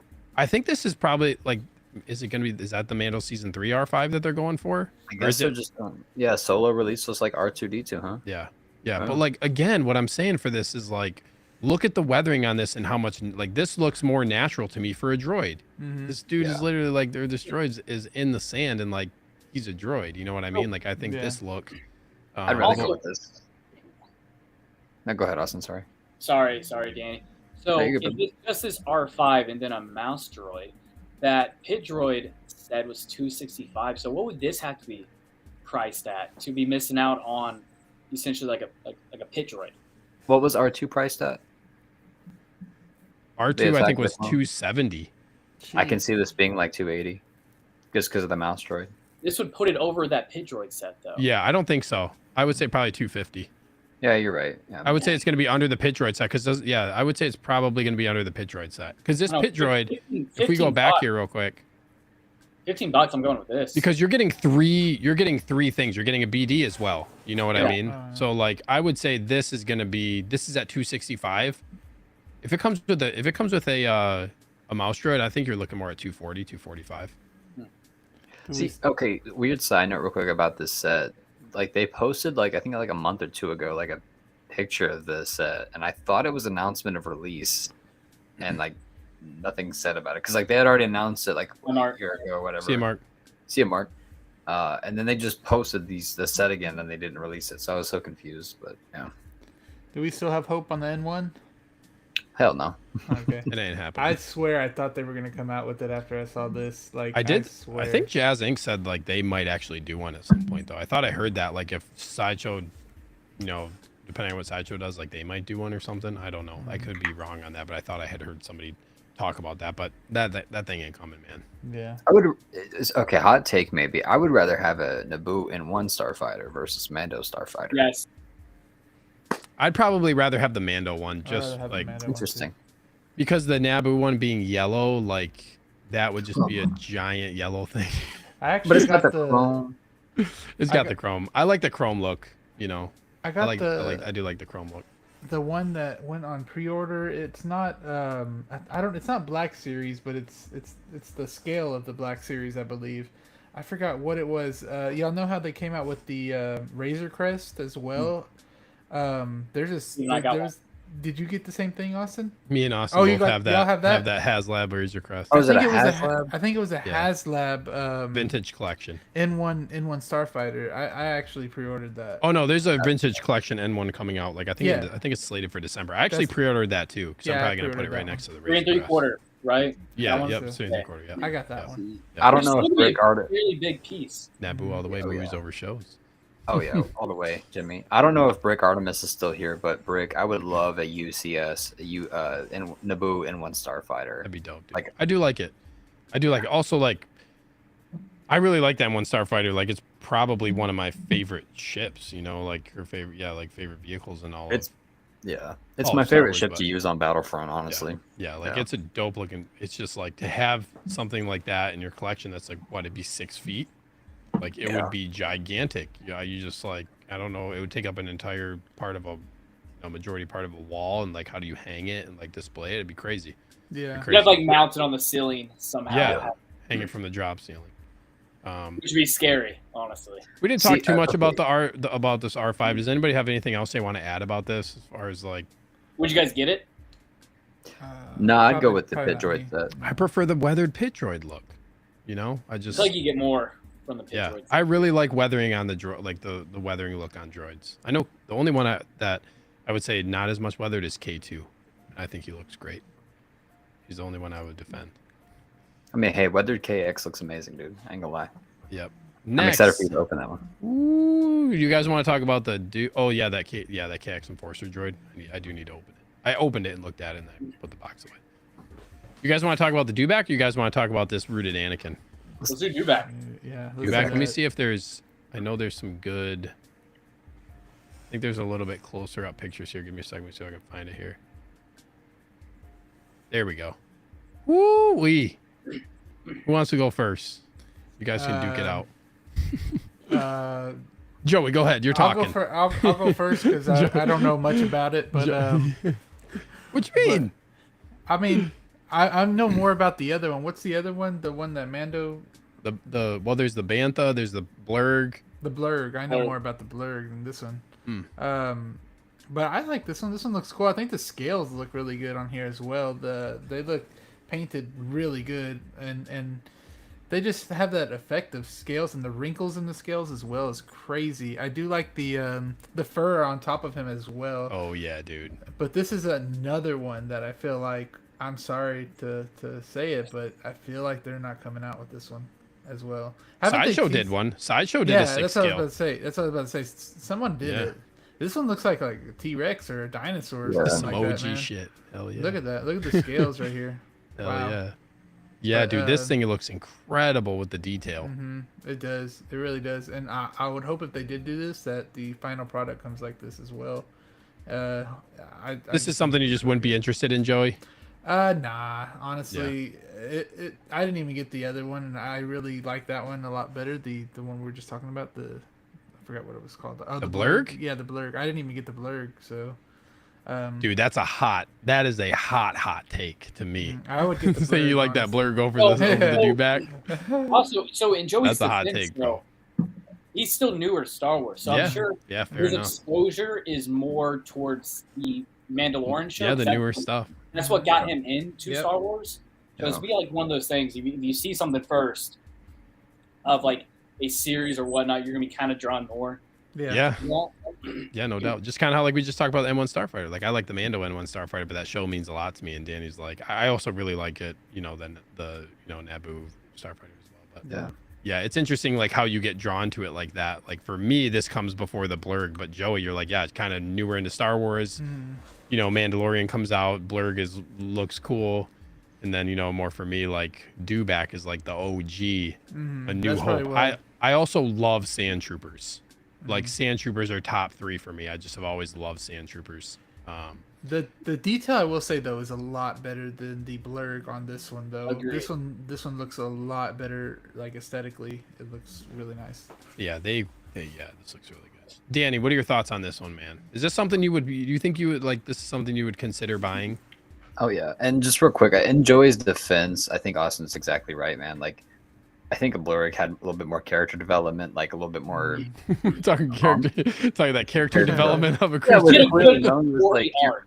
Yeah, like your ancestors rode a mythosaurus. Surely you can, ride this blurg, right? So yeah, I think that was cool how they involved it in the story of Mando. I think that was like more unique. You know what I mean? And in funny ways, man, Hot Toys has made a dewback look better than George Lucas did with the special edition. So.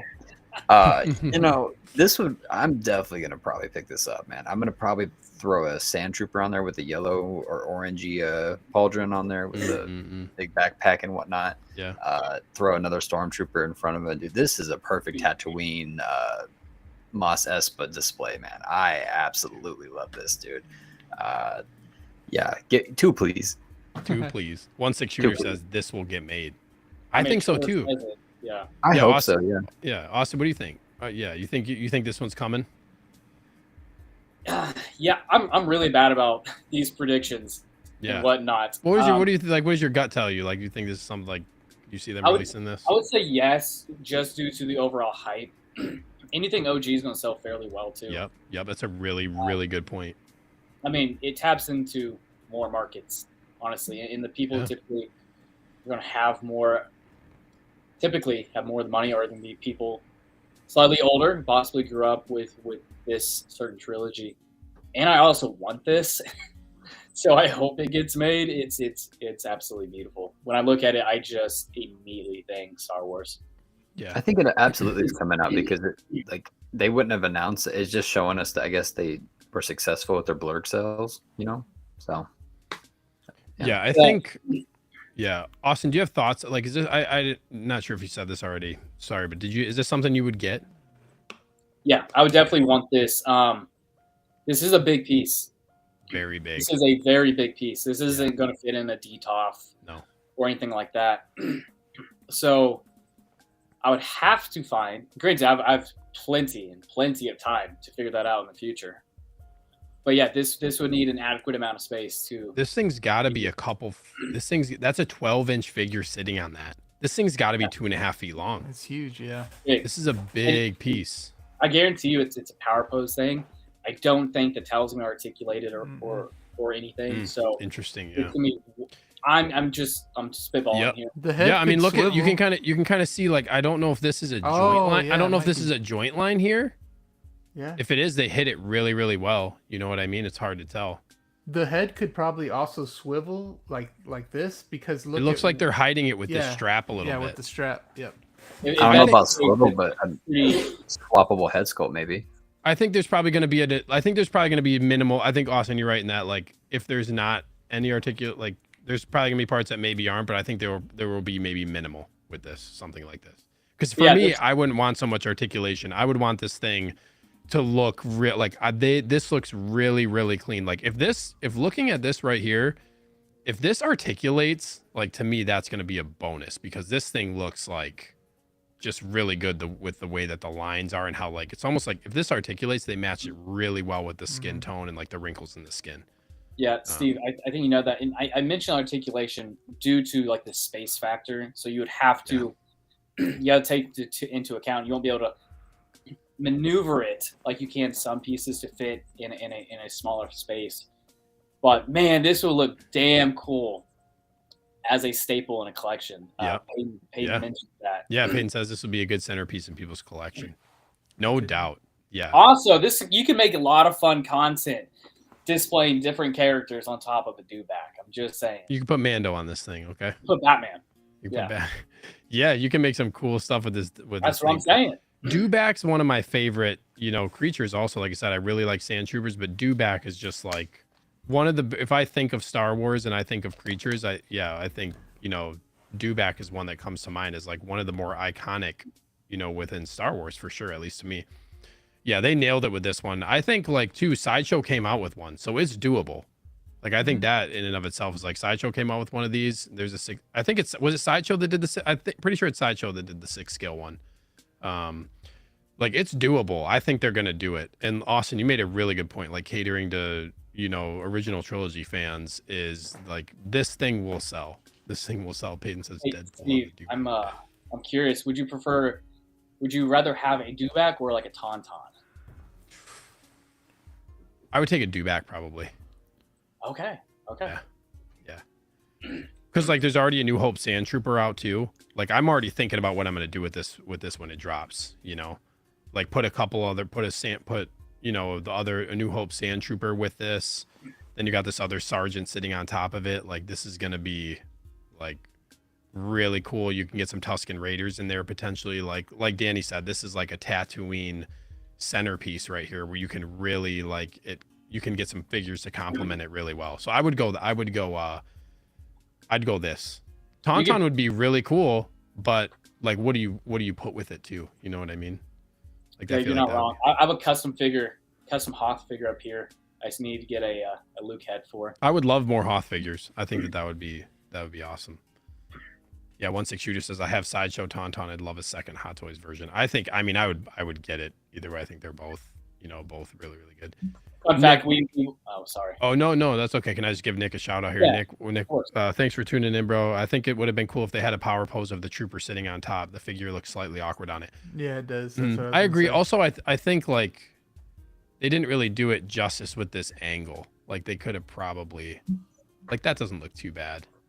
It looks like it has the same leg problems as every other trooper. Yeah, like this doesn't, like the way that these pictures of like going from an upward trajectory just don't look great. But yeah, they could have done like a cool power pose. This trooper could have been like, yeah, they could have done something better. I see what he means, but by the trooper being articulated, gives you the option to take the figure off and still have the figure by its side. And you'd be able could have had, I was gonna say, you could have like his hand on him, like that would have been cool, or something like that. In fact, we watched Empire Strikes Back last night, so.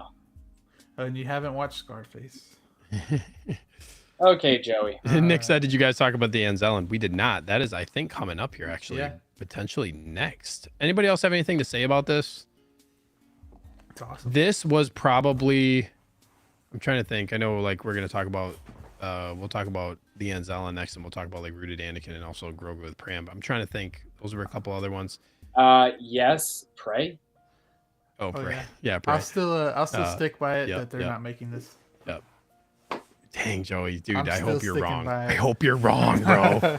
You better be wrong. What's that?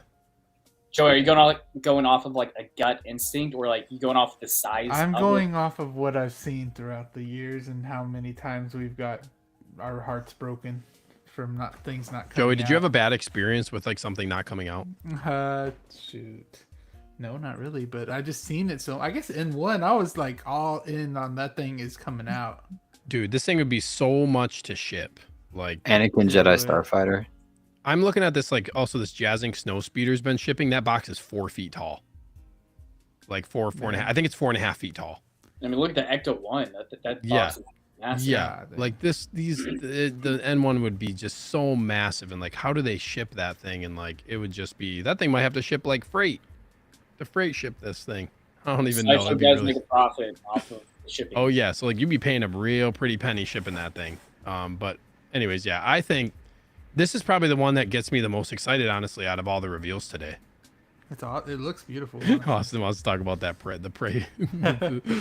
This like I think I should say from just all the Star Wars stuff that released. You know, maybe not everything. Like I'm actually, for me, everything, but I can see why you might, like, if you're not really high on Star Wars, like I am, where it might be something else. But for me, Dewback is something that like I considered getting. I don't really want any Sideshow figures in particular, but like the Dewback was one I considered, like this would be one that's pretty cool to have. But yeah, this one looks, I mean, I think this one looks better for one, and like, yeah, I just really love Sand Troopers and really love the Dewback, so I really, really, really, really hope this one comes. With that being said, let's move on to this next one here. Let's talk about this dude. Let me see if I can get. I think I had a pretty good picture. I want to see it scaled next to something. Granted, I know the size of them from seeing the show and everything. There was one I thought of him being scaled next to like this Grogu. Oh wait,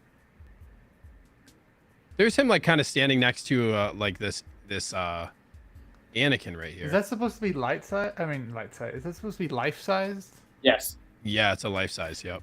It looks a little smaller than I would think. No. Oh, they're tiny. Oh wait, compared to, look, you can see compared to her, it is kind of in scale. Yeah. Yep. Okay. Also, peep that Skeletor bust in the back. Yeah, that's badass. That's what I was gonna say too. That one looks cool. Let's talk about this one here real quick. Austin, you can go first on this one. Yeah, he looks awesome. He's fun. Am I gonna get him though? I just don't know if it does enough for me. Granted, when you think life size, I think automatically your mind goes to something rather larger, right? Like this Darth Maul. This is a very small piece, so he can fit almost. I guarantee you. I mean, he's gonna fit in the DTOF, so that would look cool. I don't know. I don't want to pay a massive premium. What do you think price wise would be on this one? I'm awful at guessing, Steve. I am. Yeah. Awful. So Grogu, life size Grogu, I think retailed at $410. He's bigger. Like Grogu's bigger than him. I could see this one coming $325, $350. This has quite a bit more detail because our Grogus are pretty much completely clothed in that robe, right?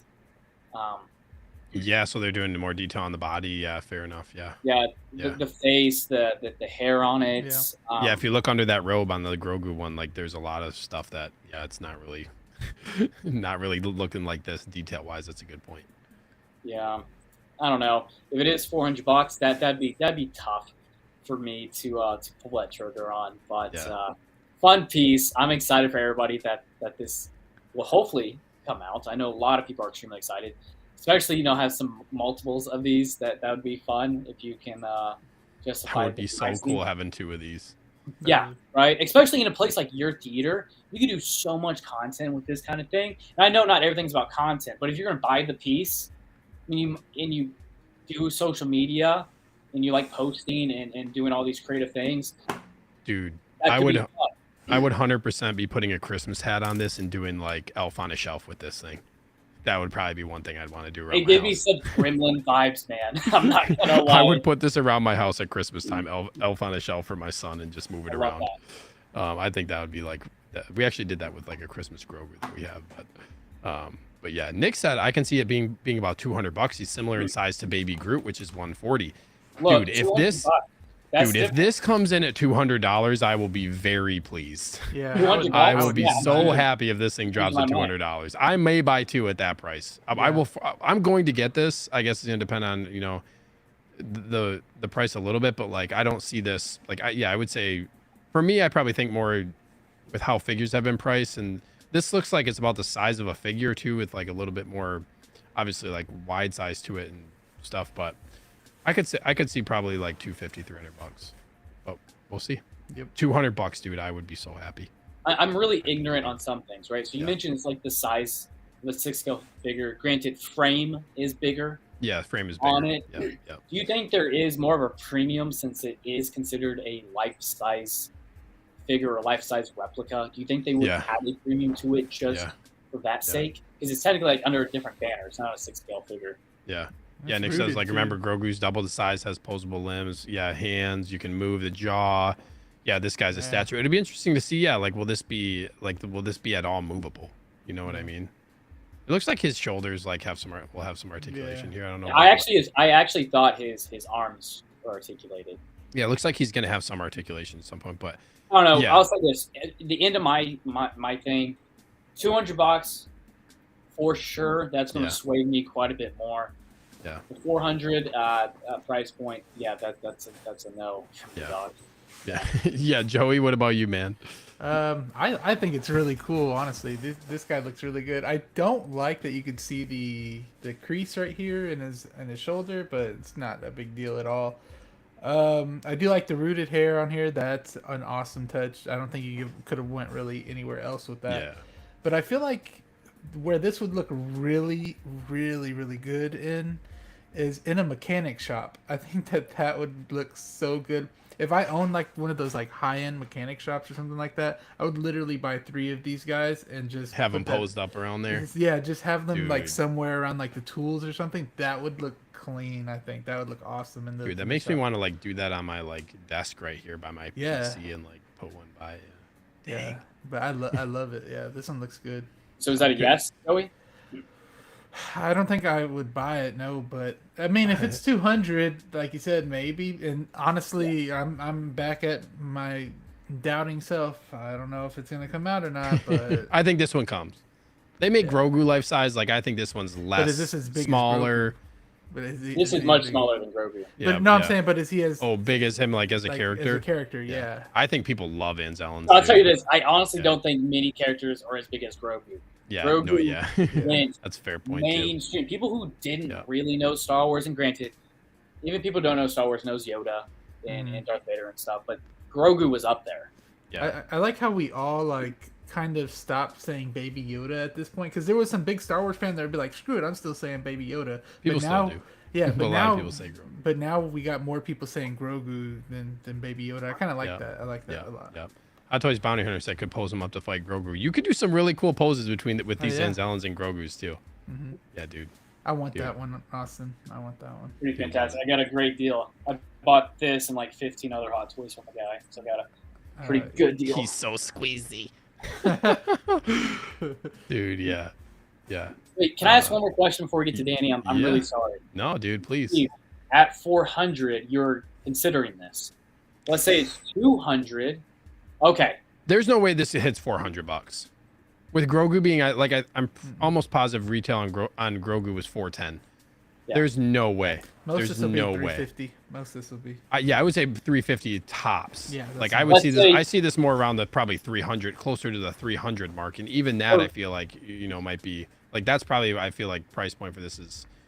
But I'm not real good at guessing that kind of stuff either. I'm awful. I'm awful. Nick said potentially if he's about $200, dude, I will be so happy. How many would you buy at 200? Would it just? I would buy one. I would buy one. I'd buy one to start and then see what the market did with it. And then if I had one, if I Grogu, you can pick him up cheaper than retail. Yeah. So I would say I would buy one, and if the market, if he dropped on the market, I would probably pick up another one cheaper. But I'd probably get one, off the bat. I'd at least probably want. I would probably want to get a second one later on though. Yeah, Nick says 2 for him. Yeah, Nick, I'd probably want to. But let's give Danny a chance here. Real quick, Danny, before you go, I just want to address this one comment from 1/6 Shooter. I'm sorry. Life-size Grogu still available on Sideshow. Yeah, if that didn't sell out, Not sure this would. Maybe they make a lot less. Yeah, exactly. That's like the topic of conversation right now. Is maybe they're going to make a lot less, and this is going to end up selling out potentially. But I think we'll see. All right, Danny, go for it, brother. What do you think? Sorry, you waited a long time, very patiently. You didn't even raise your hand, bro. You didn't even raise your hand, bro. I didn't raise my hand, man. Yeah, dude, this is pretty awesome. I think I mentioned it earlier in the stream, or maybe behind the scenes. While watching Mando with my mom, she looked over at me and said, "Hey, do they make any Anzelians?" Or she didn't say Anzelians. She said, "What's his name?" I said, "Babu Fray," because I couldn't remember Anzelians at the time. And she was like, "Do they make him in Hot Toys?" And I was like, "No, but maybe one day." So this will be a gift for her. This will be her first Hot Toy. So from son to mother, I think she'll enjoy it. For me personally, yeah, maybe. That's awesome. I don't know really where I'd put him. I think he'd look cool, like, if I end up starting tattooing, whatever, I'd put him in my studio or whatever. I think he'd look cool in my booth. Like maybe give him like a little mini tattoo gun and say "the broken." They'll fix the broken. This is one I would be keeping outside of the display. Yeah. He'd be posed up somewhere else in my basement somewhere. Like, yeah, this is one that's going to be moved around. It's funny you say that, Steve. I have some pieces like that. I'm like my life-size Chucky and like Grogu, like they're stationed like on my desk. Yep. I don't know. It just brings a lot more joy having them. Which is funny because I'm crazy about like keeping a lot of figures behind glass or whatever. But then this like life size, just like leaving this really nice Grogu out here is really expensive just out on my shelf. But yeah, I think this is one that's similar to that. Danny, sorry, continue if you have more thoughts on this one. No, you're good, man. You're good. Yeah, no, I think the detail's good. Like kind of what Joey said. I think the seams on the arms are a little annoying, but it is what it is, man. It's a cute little release. I'm glad that my mom will be excited for a Hot Toy release. So, they didn't have to make that. So I appreciate the fact that they did make it. Yeah. The detail on it's really nice. I like the like rooted like mustache and like little hairs coming out of him, and his goggles look really cool. He looks so good. Yeah, this is definitely a cop trademark of Collector Joey. Thank you guys for your thoughts on that one. Danny, you get to go first for this next one, bro, because I know you're going to have stuff to say about this one, man. No. Ooh-wee. Sheesh. Dang. Gotta get up. Whoops, I'm sorry. Let me grab him. Let me grab him. You know what? Matter of fact, just grab my damn display base while we're talking about it. So you just got this Dark Side Anakin, like, wasn't this like last week? I got it like before 2 weeks ago. 2-3 weeks ago. Man. 2 or 3 weeks. Pretty good deal. I don't remember exactly what I paid. I think under $650, maybe $625 or something like that. Guys, this is what kind of irritates me, right? I just complimented you guys on Anzelians, and now you're doing some bullshit like this, right? This is a perfect release. Okay, perfect. I used to be under the impression, like a lot of people, that said, you know what? Give us a rooted look. Give us, an updated 2.0. Upon getting them, he does not need a 2.0. And granted, this looks really cool for a wind blowing, like right as I was saying earlier, when he's about to help kill Mace Windu. It's a good for that scene, but I haven't had a rooted figure in general besides Chewbacca, and that. It's a little bit more tame. It's an older figure. It's holding up well. For this, I don't know. I feel like it's going to just look frizzy. I feel like he's going to almost look like he's got like an afro if you're not careful with it. But then again, it's not hard to tame rooted hair, but this might be a little bit harder just because Hayden's hair in this movie is very curly. It's very like wavy, and that's a very hard texture to withstand on a figure. So I'm not trying to boycott this. I'm excited for you guys that don't have an Anakin that you can have now. But I'm glad it's not a dark side. I can see those eyes. I'm glad that it's not dark side. So I'm glad this still remains as a Grail. Okay, so there was at least that. At least they didn't go that extra mile to make it to invalidate that exclusive. So, yeah, sure. So this is a light side.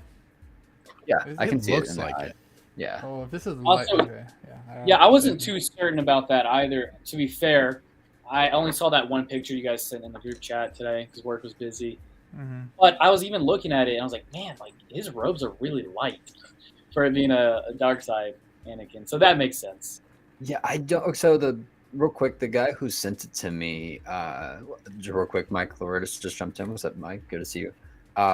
He sent me the base for the light side version too. So I don't know if he's preferred. This looks like the darker robe. Maybe Steve, I don't know. You can confirm. Maybe Joe even. Like that looks like a darker robe. I'm sorry, compared to what? This looks like the robe that came with the light side, the darker version. Because I know that the dark side version came with the lighter brown robe. I don't have the robe on mine. So I don't know, man. I think they're really similar. See, to me, I think the darker robe works better because, especially in the Jedi March scene, I don't know, it's dark. This, it kind of works for the intro scene when he's rescuing Palpatine. But yeah. Now that I'm thinking about it, I don't know why I don't have the robe on mine. I should. Yeah, I keep the robe on mine. I haven't taken the robe off on mine. Dope on this figure. Yeah, man. This looks very similar in color to the robe. Like this looks like the same color to me. Also, it's lighting and stuff like that too. Yeah. There's a couple comments here about this. You know, like 16 Shooter says this has too much volume. They get the hair needs to be. Yeah, this is one like they need to fix the hair a little bit at least. We also mentioned something about the hair. If this was actually displayed, there's probably effort put into this specific figure, right? Yeah. To be displayed. Now, when you mass produce these, that particular care is going to get lost because it's not possible, and then it's going to be packaged, and then it's going to be sent all around the world through different kinds of temp zones and areas with different kind of humidity. So you're gonna have to do work to you're gonna have to do work I say that to say most likely if you receive this, there will be some maintenance you have to do. Yeah. And I just say this out of pure speculation. I've never owned or bought a figure that has rooted hair, so I've never had to go through this. But that seems to be a fairly general consensus. And logistically in my head, it makes sense as well. This was a displayed item. I'm sure they put some personal care into tweaking it and getting a certain look that they wanted to be displayed versus having hundreds or thousands of these mass produced with no personal care put into it and then shipped literally all over the world. You're gonna have to do some of this there. It's like Chewbacca. Like the A New Hope Chewbacca will not look good unless you you comb the hair. You have to do something with it. That's a little bit more of an extreme example, but I just want to get. It didn't even take me long either. It only took me like 10 minutes to comb Chewbacca's hair. Yeah, it's not that much maintenance. 16 Shooter said, "I have the high hair." Yeah, Action in the Box says, "Wow, this rooted hair seems to be okay." Mike says, "Rooted frightens me." Don't be scared. Don't be scared. Yeah, high hair got me. That was a good one. Hot Toys Bounty Hunter says, "I'll pass for now and see it in hand before buying. I'm fine with my dark side. I feel Spotchka." Yeah. He almost says, "I'm excited for it." I'm excited. I'm excited for this.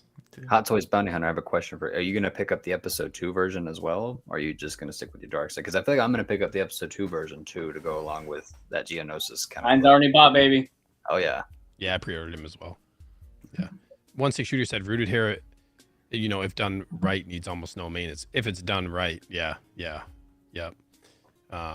Like I have an inner Joker and I opened him up and I got kind of like I think I told you guys I got one side is poofy. Like I'm gonna have to. Oh, wow. It's not horrible, but like it sticks out a little bit. Like I'm gonna have to probably mess with it a little bit, unfortunately. But Mike says hair takes me out. I don't know why it makes them look like dolls, but maybe I'll come around. Austin, why don't you speak to this a little bit? Because I know you said you don't really prefer you prefer sculpted. You want to just speak to that a little bit?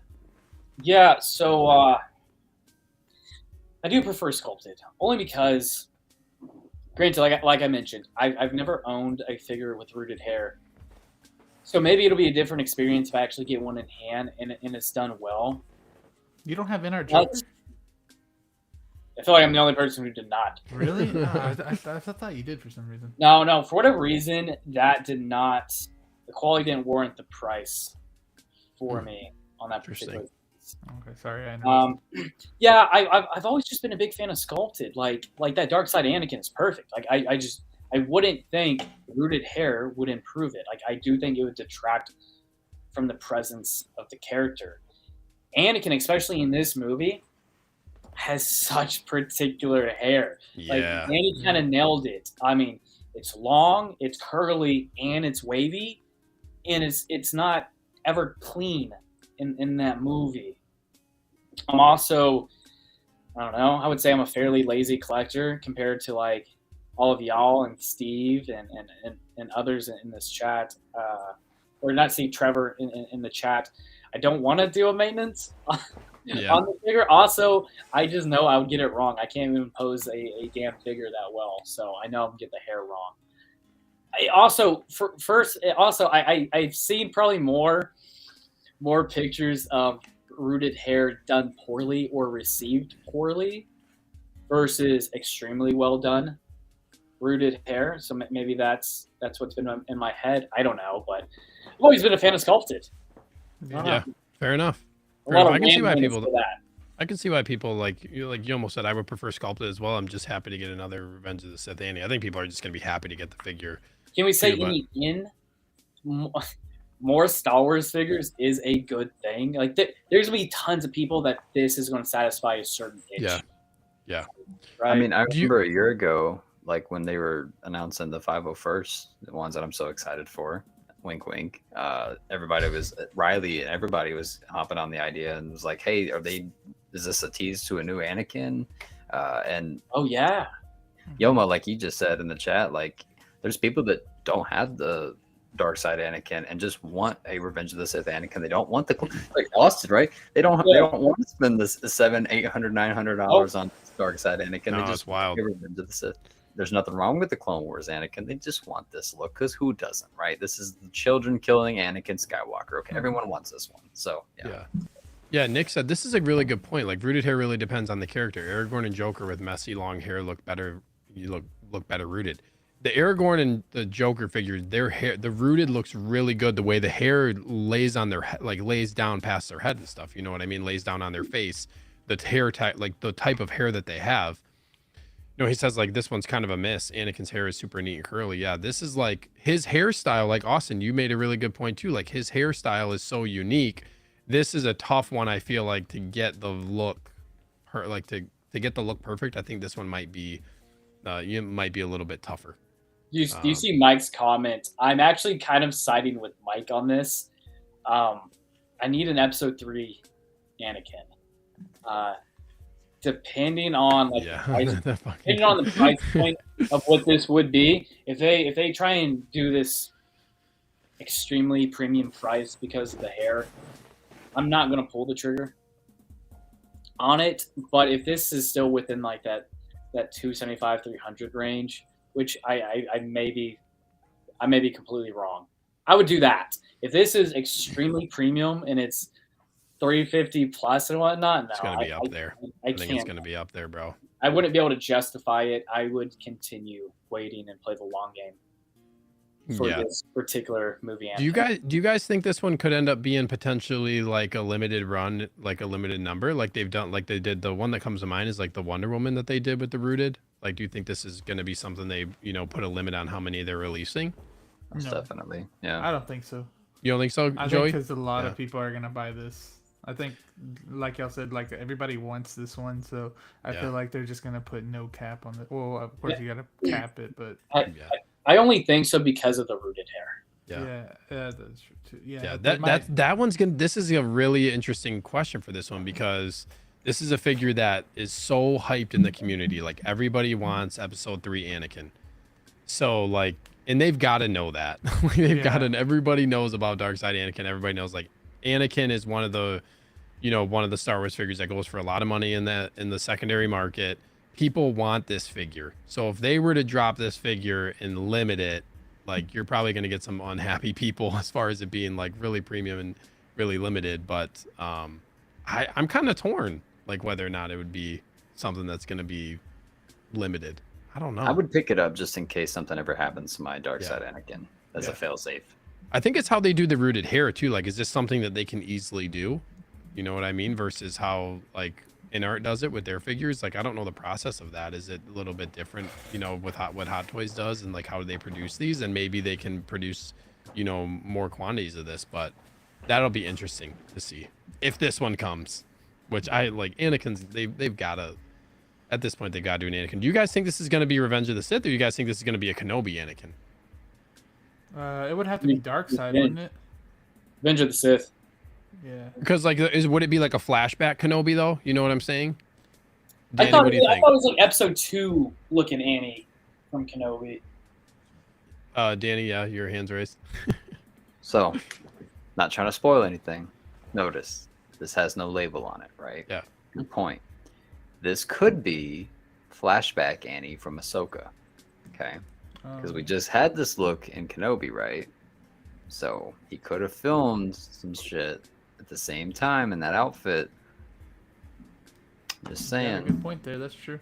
So yeah, this could be from the new Ahsoka series, and they're just not telling us yet. Yeah, they're gonna show him in Ahsoka. Yeah, that's a really good point. That's so like good. Again, to me, them showing this figure is probably something from a marketing perspective of how they're gonna end up selling this figure. You know what I mean? That's what I think. Austin, you had said this about Mike's comment.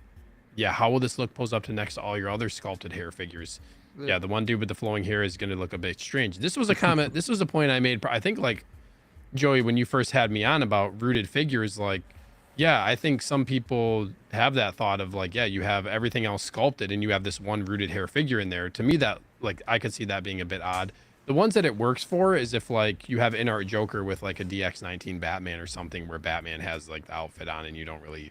Like, in that situation, it looks good. But, yeah, I think that's, like, a really good point as far as, you know, as far as that goes. Like, rooted can look different when you have a bunch of sculpted. Jimmy says Revenge of the Sith. So, like, I was thinking, like, because I know people were talking about when Kenobi dropped, it was like, oh, they're going to go back and do Anakin. That's what people had thought. Like, that's going to give them reason for a re-release when they showed the flashback of Order 66, right? Yeah. That's why I was talking about, are they going to market this as a Kenobi flashback figure, or are they truly going to do this as just an Anakin, you know, 2.0 for Revenge of the Sith? But wouldn't it have to be a Dark Side or no? If it was a Kenobi flashback, I don't know if he had the actual eye, like the dark side eyes in Kenobi or not. Okay. In that scene, sorry, Austin. No, go on. In that scene, he didn't have the set. Yeah, I don't think he had him. Okay. In the Jedi Temple March, he didn't have. Yeah. You guys think if this was released, and granted, this is all just fun speculation, people, if this was released under the banner of Kenobi, do you think it would sell just as well, or do you think it would affect the way some people view the figure because of the stand in the line, the fact that it wasn't Revenge of the Sith? Only for collectors that only collect in box. Because like I was just watching Justin's review for Cad Bane, right? And he at the end was talking about how he's going to use it for his Clone Wars, like just like me for his Clone Wars Cad Bane, right? Yeah. So no, I don't think that would affect sales. I definitely, yeah. So I'm not too certain. I just know some people are kind of particular about the stands that they have in the lineage that it comes from, whether it's a movie like Book of Boba Fett versus Mandalorian, you know. Oh man, I like the new bases though. So yeah, like this base, like what do you guys think this base is from? That looks like it's from Kenobi. Wait, that's a base? That's the Jedi Temple. Okay. So that's what I'm saying too. Like the floor, when like you know the floor of that. So like, is that like what is this from? So can I say I'm really liking these circular bases. Me too. I don't know if it's because it's something different, but it seems more elegant. I said that about the Supergirl base because hers was circular, very metallic. This isn't metallic, but it's circular. I don't know. I really like it though. Steve, I think you're right. This could be marketed as a Kenobi figure because not trying to be a Minecraft nerd, Brick, you might like this. I was building the Jedi Temple on Minecraft and I had to look at the floor schematics. So that is the Jedi Temple floor. That is like right before they I saw this base. That's why I wanted to bring it up in this other video I had seen earlier. Like, yeah, there's like, yeah, see the hair looks different in this one, but that base is definitely, you know, like, yeah. That hair just has too much volume. I know this would kind of defeat the purpose of having the rooted hair, but hear me out. Imagine putting the hood over it. Now that would look kind of cool, right? Yeah, I mean, it's gonna look cool with the hood up. It's gonna have that natural hair shadow and yeah, that's a good point too. Like the way that you're gonna end up like displaying this figure, right? I want to touch on a couple comments here. Hot Toys Bound here. I think they could possibly do a 2.0 Dark Side for the 20th anniversary. I see that like potentially. Yeah, I think that that's a big potential. Like when the 20th anniversary rolls around, they're gonna like. There's probably gonna be another Anakin coming at that time. Jimmy says, yeah, he had Sith eyes for literally 2 seconds. Yeah, yep. Brick, you guys are dangerous, getting me sucked into Star Wars. My man, Brick just got his first Star Wars figure, by the way, Darth Vader. Was that the Empire Vader, Brick, or is that the... I think he got the Rogue One Vader. Yeah. I'm pretty sure it's a Rogue One Vader. Brick, you can correct me if I'm wrong. Biggest reason for me is sculpted with rooted is not... sculpted with rooted is not going to look good. Yeah, fair enough, Daniel. Got my Dark Side for a very good price, so I'm being very honest. Good for you. Yeah. I think I think that's a very valid argument as far as sculpted versus rooted. You guys have anything else you want to say about this one? I mean, other than I'm finally happy people can stop saying, please give us a 2.0 Anakin, you know? Yep. I'm not mad at this. I'm happy for people that finally can get their hands, like Austin can get their hands on this, but I'm under the belief that I would have preferred a 2.0 Kenobi, you know? I would have preferred... maybe in 2 years or 1.5 years, whenever the 20th anniversary is, like Grievous, you know, other figures. So. Yeah. I guess that's biased because I have the figure, but I guess if I didn't, I would be extra excited about it. Yeah, thanks for your guys' thoughts on that one. That was a good topic of discussion, I think, with all that, you know, the stuff going on. That Anakin's really interesting because there's a lot of hype around Darkside Anakin, and then now they just throw Rooted into the mix, which I'm not sure how many people... I didn't really expect a Darkside Anakin 2.0, or like an Anakin 2.0 for that matter, to them to just, like, Rooted wasn't really at the top of my list as far as what I thought they were going to do. So, interesting to see that. With that being said, I want to talk about this Grogu. Nick says this new Grogu is so much better. We don't have to spend a ton of time on this. I know we're already over the 2-hour mark here. But I think this looks really, really good with the Pram. Like this Grogu's like, and I already have a life-size Grogu, but like if this came out, I want this. You know what I mean? I definitely would want this. You guys can maybe just give your quick thoughts on this one as far as this Grogu goes here. I'll go. Do we know if he has legs or not? That's my main concern, kind of. I would imagine so, yeah. It'd probably be like the Hot Toys one, where he's literally seated in it with. Yeah, you can sit down. Yeah, and you take him out. Yeah, and the Pram is like a base. Yeah, I would say based on the depth of like what this Pram looks like, he's probably like either sitting or potentially sitting in here. Like he could be standing, but I don't see them just taking the legs off. There's no way. Yeah, because people are going to want to display him outside of the Pram. Yeah, I didn't even see that they had the Beskar chains on him right there. Yeah, as well. Yeah, that's put that on there. I wonder if those will be die cast. Yeah. You think those will be die cast? Beskar. I don't know. No. Do you think he'll come with the plate, the Beskar plate? Absolutely. Yeah, I think so. Cool. Yeah, I would get this. Look at this. He looks you can kind of even see it. He looks a lot more like Yoda. He looks a lot more right there like Yoda, honestly, in my opinion. I think this updated sculpt on him looks really good. It does. It looks great. Like if you look at him, you can see that. I'm looking at my Sideshow piece. You can see the lines a bit more on the side of his eyes. And yeah. And does the Pram have a base as well with it? It looks like the. Actually, I can't tell if this is like a sheet or like a carpet reveal thing.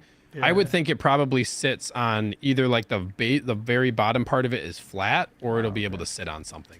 I would like it to sit on. Oh, and there's lights on there as well. You can see that too. Wow. Yeah, there's lights and like. So I know they revealed this like a little ways back, like when Mando was coming out. They're like Grogu with Pram, and now they're showing it. Yeah. Like, do you guys think this one's coming? I think absolutely. It's coming. Yeah. Yeah. That first one sold pretty well. So that first one's 410, like with the Pram. Oof. You're looking about probably 650, 7. Yeah. I would actually go for this one because of the Pram, because that Pram that's a centerpiece right there, right next to like a 60-inch flat screen right there. Man. Like that's a centerpiece for sure. Yeah, centerpiece for sure. Yeah. Imagine putting a puppy in this. That'd look cute. I was supposed to say, yeah, like this is perfect for like Halloween. Like if you had it right in front of your door or something. Yeah, dude. I like how this is more accurate to the on-set puppet. Like especially the head sculpt. Yeah, they've updated it for sure. I'm kind so of much better. It's like so much better. It's more realistic. Love how they got the like the little hairs on the ears right too. Yeah. Yeah, the hair is pretty good. The robe I feel like looks, I guess, pretty similar. It needs to be weathered a bit more, I feel like, but the thing is, like, the weathering on the 1.0 is not great. Like, they kind of just splotched it with things. It doesn't look. To be fair, they rushed that out too because that was at a time where, like, Grogu merch was hot. Like, yeah, they got him out, and so now it looks like they put a little bit more time in. You can see the weathering on the pram too. Yeah. You can see the weathering where his kind of hands. Yeah, like all around this ring and stuff. Right there, yeah, dude. I wonder if it closes all the way. Do y'all think it closes all the way? I don't know. I don't think it'll close all the way, but I think it'll probably have a separate piece if you take them out. Yeah, that you can set on top of it. I wonder if there's a separate piece to make it so, like, you can set it right on top of there. I think that'd be really cool. But this looks really good. Austin, I know you were talking about, like, a picture of him next to. This is a video of him, like, next to the Anzellan. So yeah, like, Grogu's quite a bit bigger, I would say. Yeah, this would be a no for me. I think it looks amazing. That pram, the depth of it would be, at least for me in the space I'm working with, it'd be really hard to display it. The depth of it is pretty big. I just want to have anywhere to put it. Yeah. Anywhere that I would like, honestly. And I saw my Sideshow Grogu, and I like it. It'd be hard for me to warrant pulling the trigger on this particular one. Yeah, sure.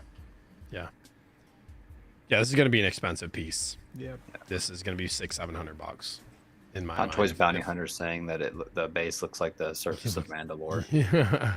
So that'd be actually pretty cool. That would be cool if they did some type of base for that, or like if they made it. It would be really cool if they made just like an acrylic clear stand that you could wear, like, actually sits next to you how it would actually sit when it's hovering. Oh, that would be funny you say that, Steve. So when I went to Denobi's place, he actually has a Grogu in like a custom pram with a with like this, pretty much like you said, like this stand. So like the pram's like sitting up, like almost like at your height. So it's like it's floating, Yeah. There's a Mattel. I think there was like a Mattel did one that was also like a pretty limited run where it's it's like that. Okay, I wonder if that's what he got. I wonder if it is. It's like the white and red one. I think it's like from the season 1. But yeah, it's like having it like look like it's hovering would be cool because then you can set it up in your room wherever you want to set it up. It'd be easier to display. Yeah, that way as well. Yeah, for sure. And it would look. There's so many options like where you could put this thing. So to be fair, if somebody had enough space in their room or whatever area their collection resides in, like a coffee table, like this would be a really cool centerpiece for that.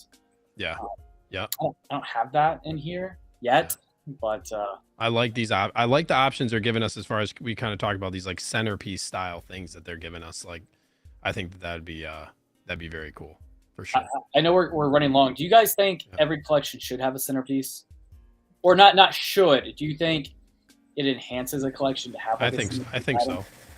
I need one because like sometimes like depending on your nostalgia or your sentimental value to a figure, that could be your girl piece, right? Like for me, Cad Bane and Darkside Anakin, those are my centerpieces in my collection, right? Also, Brick Artemis in the chat, you got the Rogue One. Gonna give you a warning on pleather issues, pleather maintenance. Watch out for flaking on the legs and the arms. Pretty much all these like pleather areas, dude. Mine's starting to give. Common problem on the Vaders. Okay, I don't want to spend too much more time talking about that one. Was there something that you guys wanted to get to? Did we miss anything? I think we got everything. No, we didn't. Touched on Prey. Yeah. Awesome. We need to. Yeah. Oh, yeah. That's what I meant. Like Star Wars stuff, we covered all that. We covered. I'm pretty sure, for the most part, we covered. I think most of the Marvel stuff. I know there's a couple other reveals, but let's talk about Prey because I know, Austin, you've been wanting to talk about it. Maybe we can talk about that as the last topic here. But yeah, I have not seen the movie. I need to. I would really like to. I know there's a lot of movies I haven't seen. I'm limited in time in that way. But my opinion is the best Predator movie. Austin, go. Whoa, the best, huh? Yeah. It was extremely solid, man. Like, I had a lot of doubts because this was the first movie we've got since Disney acquired the rights. So that's one thing. It also didn't get a theatrical release on Hulu, which was another thing.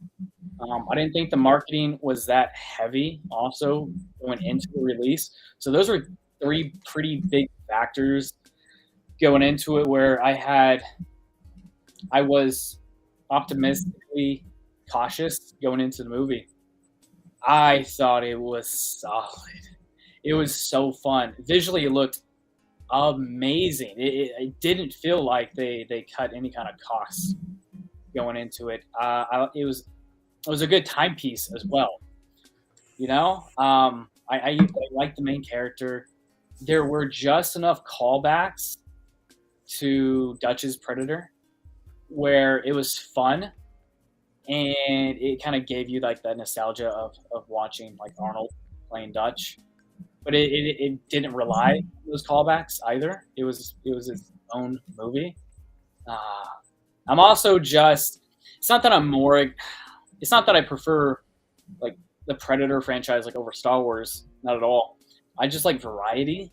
Yeah. And it's not often we get a one-off movie or anything else outside of like the big franchises. Like, I'm not even the biggest Indiana Jones, but like that one was another exciting release. Like, that was really fun to talk about because it was something different. I also don't have a Predator for my collection, and I've been wanting one. And this is really going to satisfy that itch, especially since all the other Predators that came out a decade ago still hold up, like quality-wise, So that looks so cool, dude. Yeah, I'd be so excited to see what they can do with this particular piece. Also, you haven't seen the movie. I won't go really into much, but I think the Predator aesthetically wasn't my favorite, but I liked it enough.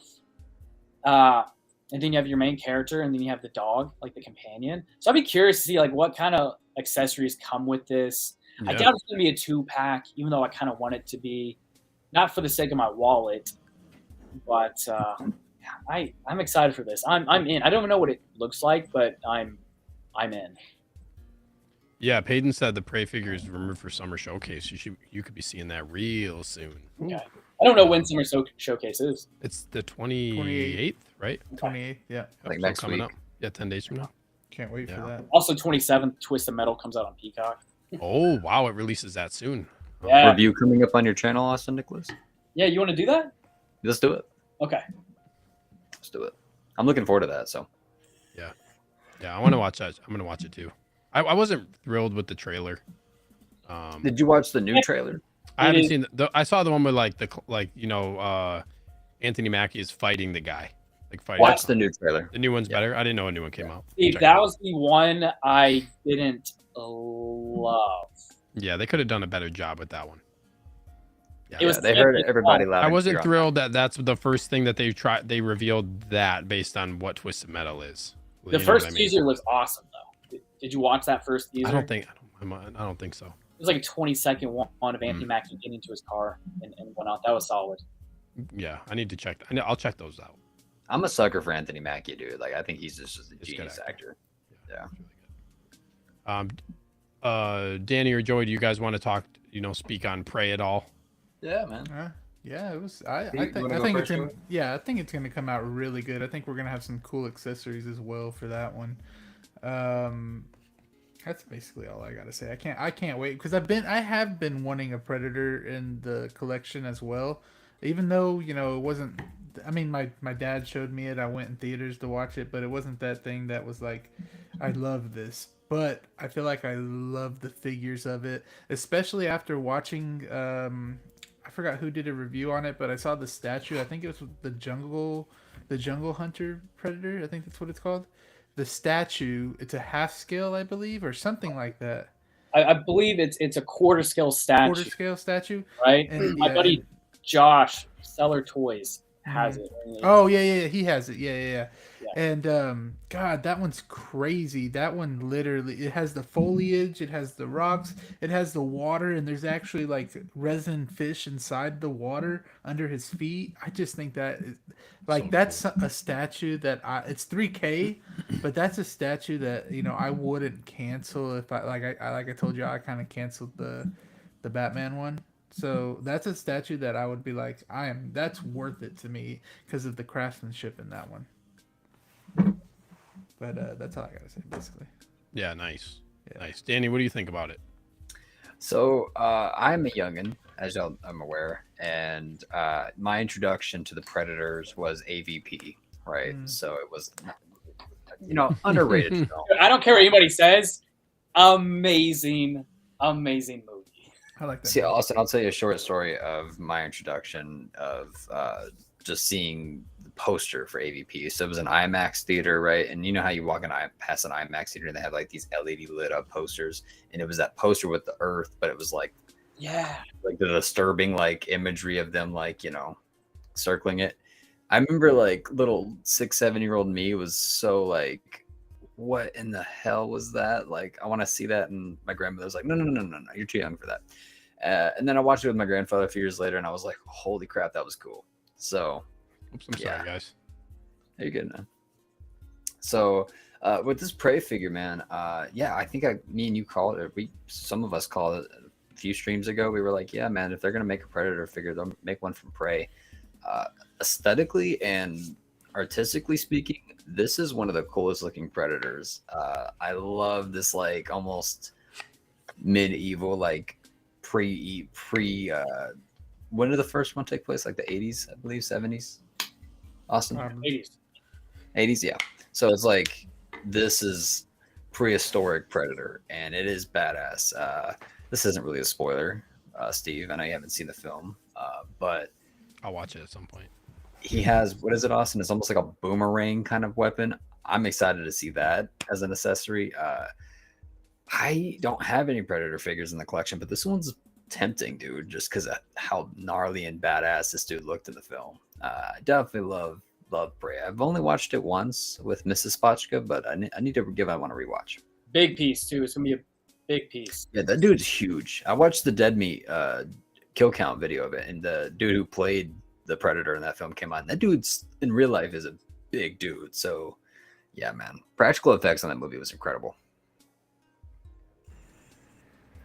Yeah, sorry, I don't really have much to say about it, but I love the look of. Anytime I see Predator figures, like I've seen the movies, it's been a while. I need to rewatch. Like I need to go back and watch them again. Anytime leading into Prey. Anytime I see the figures, they all just look like. I mean, I'm all for like a figure that has a really unique, cool design, and they have that going for them for sure. Like I feel like people are really high on those figures, and they look really good. Yeah. Mike says very excited for Predator, love Prey, especially. Yeah, love the mask design. You guys can probably speak to this a little bit more. Lost Tribe from Predator 2 would be amazing as well. NECA figures are all awesome, including quarter scales. We didn't cover that. We didn't cover that. I don't collect NECA. I used to, Mike. Growing up, I loved going to different outlets and malls and seeing these NECA figures back in the day when they were doing their horror classic lines, when you had Jigsaw and Ghostface and Leatherface and these quarter scale Jasons, and they had their Michael Myers figures, or their Movie Maniacs line was one of my favorites. And the last time I collected NECA was their retro cloth line, because I actually really like those. Austin, you'd probably dig those. They made two Michael Myers. Which one do you have? Closet. Oh, you have them in the closet? Yeah. Yeah, they made a bunch of Jasons. They made I bought a Pennywise. Pennywise, yeah. I bought one. Pennywise. They made a crap ton of them. Chucky, so it was really cool. Ghostface, yeah. But yeah, I wish they made more of those. I'd collect more. If they made an Art the Clown, I'd pick that up. Yeah, I never got into NECA, but I don't have any quarter scale stuff. Maybe at some point. We'll see. Quarter scales are intriguing. I have a few. It's an odd placement, so like you're gonna have to have a particular space to put. And it would have to be one that I really am drawn to. You know what I mean? For me to get into quarter scale. They have like 10 statues. Yeah, dude. I don't have any. I don't want to go down that. I don't want to go down that road yet. Nick says Neck makes amazing figures. I got the TMNT Kino figure because he has a pizza scooter. Hashtag give Nick's Collectibles a pizza delivery. Give this man a pizza delivery. Yeah. Did you pick up Art the Clown from Trick or Treat? No, and I regret it because my replay had him for dirt cheap, man, for like 120, 130. And I saw D Knight did a custom where he like really bloodied him up, made him look more Terrifier 2 accurate. And I want to pick one up, especially before the third one comes out and that one becomes more going up in price. See, that's one I know that they won't, but I'd love to see an Art tackle. I'm a stand for Art, man.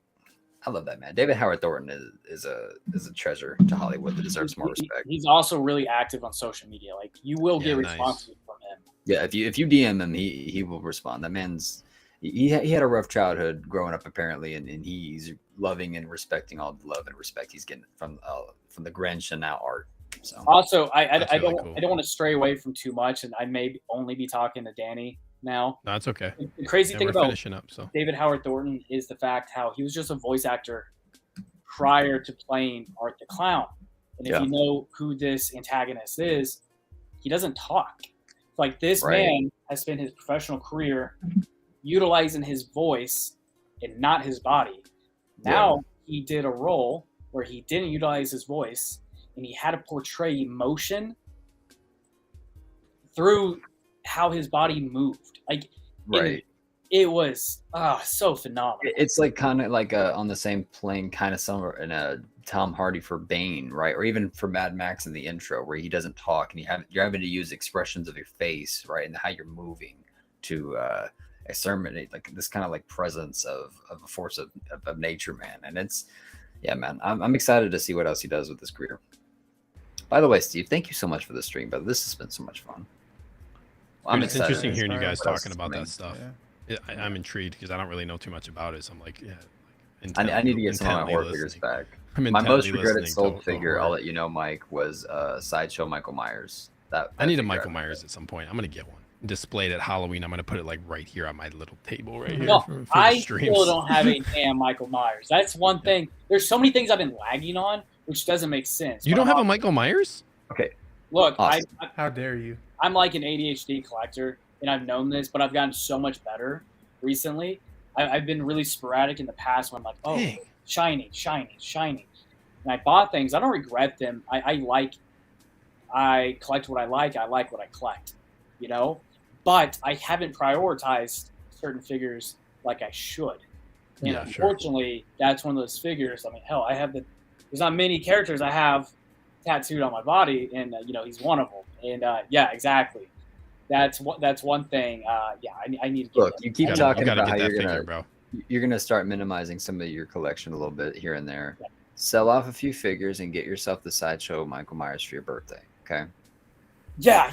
I definitely, and I've said this before. I would like to get rid of like 20 or 30 like 6 figures, not for like money, but more so like the space for it all, not to have like this cluttered feel to it. That should be happening soon. I need to stop lagging on that. Anyway, go on. Dude, very cool. Mike said, the TOTS Myers is good. His favorite though is the Mezco. That one is amazing. Yeah. Nick said TOTS 78 Myers has the best head sculpt. Needs some slight paint tweaks, but it's TOTS for like the price for what you get for them. Pretty good. This makes me want a Michael Myers figure. I had the 2018 Myers from them. I wasn't impressed. And the reason I prefer the Sideshow version is because the body for the TOTS version, yes, I get what you pay for, but it felt very G.I. Joe-like, right? And I know that Austin and, possibly Steve, I don't think you repose it that often, but like for people that don't repose that often, man, like I do, not right? Yet, so I want to feel the figures like Ahsoka. I like the feel of like the heaviness, right? I don't like getting called out like that, Danny. I don't like getting called out like that. Yeah. But no, seriously, man, like that's a thing. Like you want to feel premium with these expensive figures. So word to the wise, brother. From brother to brother, get the Sideshow one. I will. You know what? Your birthday's next month. I will gift it to you. Okay? Stop. I wouldn't accept. I wouldn't send you my address. I'm seeing you in September. This is okay, getting out of hand. This is getting out of hand. Yeah. I think that's probably a good place to wrap it up, you guys. But yeah, dude, that was a lot of fun for an impromptu stream. You know, a couple hours before. Hey, you guys, I'm just gonna go live tonight and talk about some of these Sideshow Con day one reveals. So I think it turned out, you know, pretty damn good. With that being said, always nice chatting with you guys. Always nice. Real quick, I just want each of you to go through, you know, do a quick plug for your channel if there's anything you got coming up. Good old Spotchka. Danny, let's start with you, bro. You got anything coming up? You got anything coming up? I'm not gonna make you large on, you know, just you on the screen though, like Joey does. We all get to look at you like this. Thank you, brother. Thank you. Yeah, put me on the spot, man. No pun intended. He was saving. Yeah, so I'm just saving that one. I had that one in the chamber, man. Yep. I have Cad Bane and Fennec Shan coming, so I'll make some shorts, videos coming up with them. Like super excited for Cad Bane in, man. I had a video idea for maybe a stream, and I wanted to take a retrospective look of maybe some photographs of our collection. So maybe, you know, for you, Steve, it'd be the last year. For me, it'd be the last 2.5, 3 years. Austin, Lord knows how long.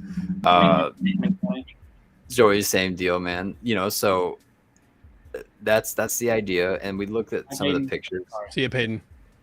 See you, brother. And then, you know, just see through and maybe go through some of our regrets of what we sold, maybe things that we were planning. Because I don't know about you guys, but I like to plan and write down what I want in the display. That way I can, you know, minimize space. I need to do that, dude. So I'm doing that now, guys. I am learning. Yeah, you're doing it, brother. I want to do that before I get my cases. Is put a map of like how at least I want to group them by series. You know, like I'm gonna put, you know, whatever, A New Hope here, Rogue One, or Original Trilogy, whatever. However, I'm gonna do that. You should reach out to my buddy Luke. I do need to map that. Find out his entire theater room. And, yeah, this is also so random, Austin. I'm so sorry, but you do have a Michael Myers figure. You have the H2 zombie version. Well, yeah. So yeah, I have the Rob Zombies H2. Yeah, I did forget about that one. You need like a but OG is better. Yeah, you need an OG. 78 or 2018. You need an OG. Both of those are extremely important to me. Actually, I did forget about that one. Last thing I'll mention about it, by the way, the reason I'm getting you the Sideshow is because it comes with the cloak and the pumpkin, okay, and the cell phone. For the Tots version, that's an accessory pack you have to buy separate. Some bullshit. No. Austin, what do you got coming up on your channel, bro? I know you've been working on some stuff. You've been doing stuff behind the scenes. I got some things in the pipeline. Still trying to iron out some details on some of those, such as having a live stream on Saturdays. I'm thinking Saturdays, like Saturday mornings. More so talking specifically movies. There's gonna be some crossover with figure collecting and whatnot. But bye, Hot Toys. Yeah, I appreciate you tuning in, brother. Yeah, thanks for all the chats tonight. Yeah, appreciate it. I love collecting. Obviously, I mean, I have this room and these collectibles. It brings me a lot of joy and whatnot. But like, I collect because I'm so passionate about movies. Yeah. And yeah, I mean, that's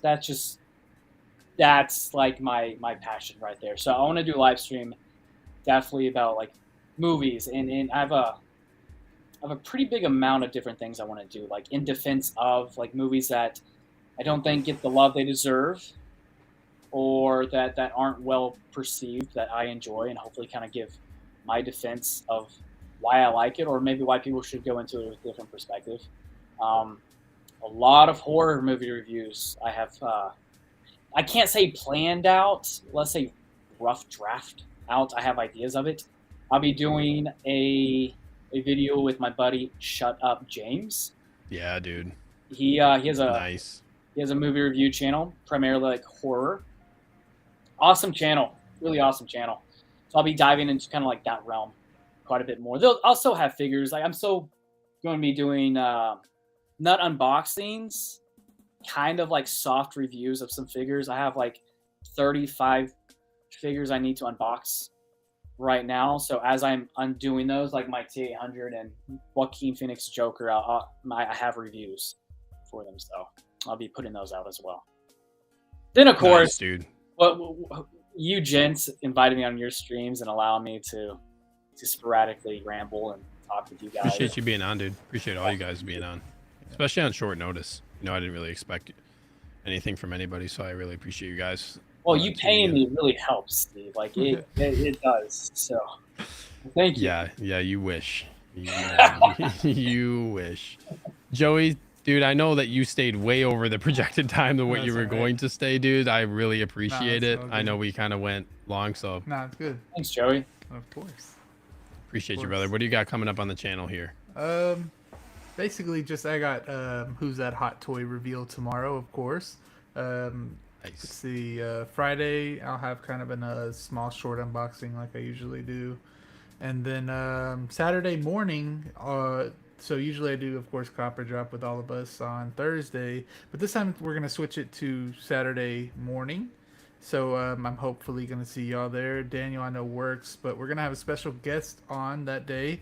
That's going to be super fun. So if you guys want to find out, I'll probably announce who the special guest is probably on Thursday, maybe Friday, the day before, who the special guest is going to be on Copper Drop. So that's basically just regular random reviews and whatever. I'm so mad. You unplugged your mic. Oh, you unplugged yourself. You unplugged yourself. Not to brag, I know who the special guest is. Yeah. I know who it is too. Danny, you unplugged yourself. I hear you. Can you hear me? Yeah, there we go. Yeah. I was about to say, I'm so mad that I'm working that day because I have yet to talk to the special guest, and I like his channel, but I will be watching and supporting. Yeah, I like his channel too. I'm excited. Yeah, I'm excited to talk to him. Yeah, we'll mention you a lot in there. Yeah, dude. I'll be there. Yeah. But that being said, as far as my channel goes, I'm still working on what type of long form content I want to do, but I've just been having a really fun time right now with the collector tour. Like that's just been like just a blast. I think getting more out of that than I thought I would, honestly. So that's just like probably something, as far as it's hard to do one live stream a week, let alone doing multiples. So I'm probably going to focus my lives more on that right now and maybe do like impromptu stuff. I really like impromptu stuff, and like doing stuff like this if there's more reveals, and like I want to make sneak peek a thing when stuff gets announced. So whether that's live or potentially pre-recorded stuff.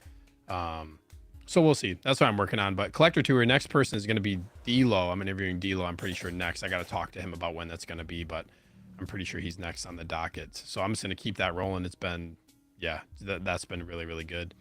With that being said, does anybody else have anything else they want to add?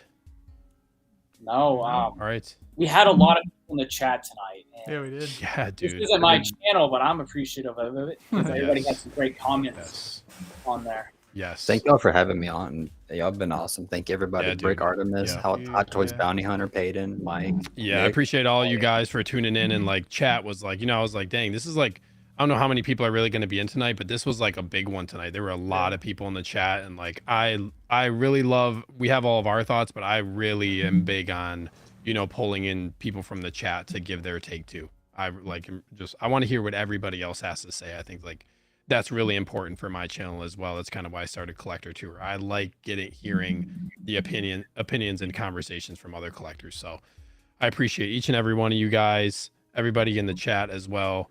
Thank you guys so much. With that being said, gonna roll the outro, and we will catch you guys next time. Thank you so much for tuning in. Peace.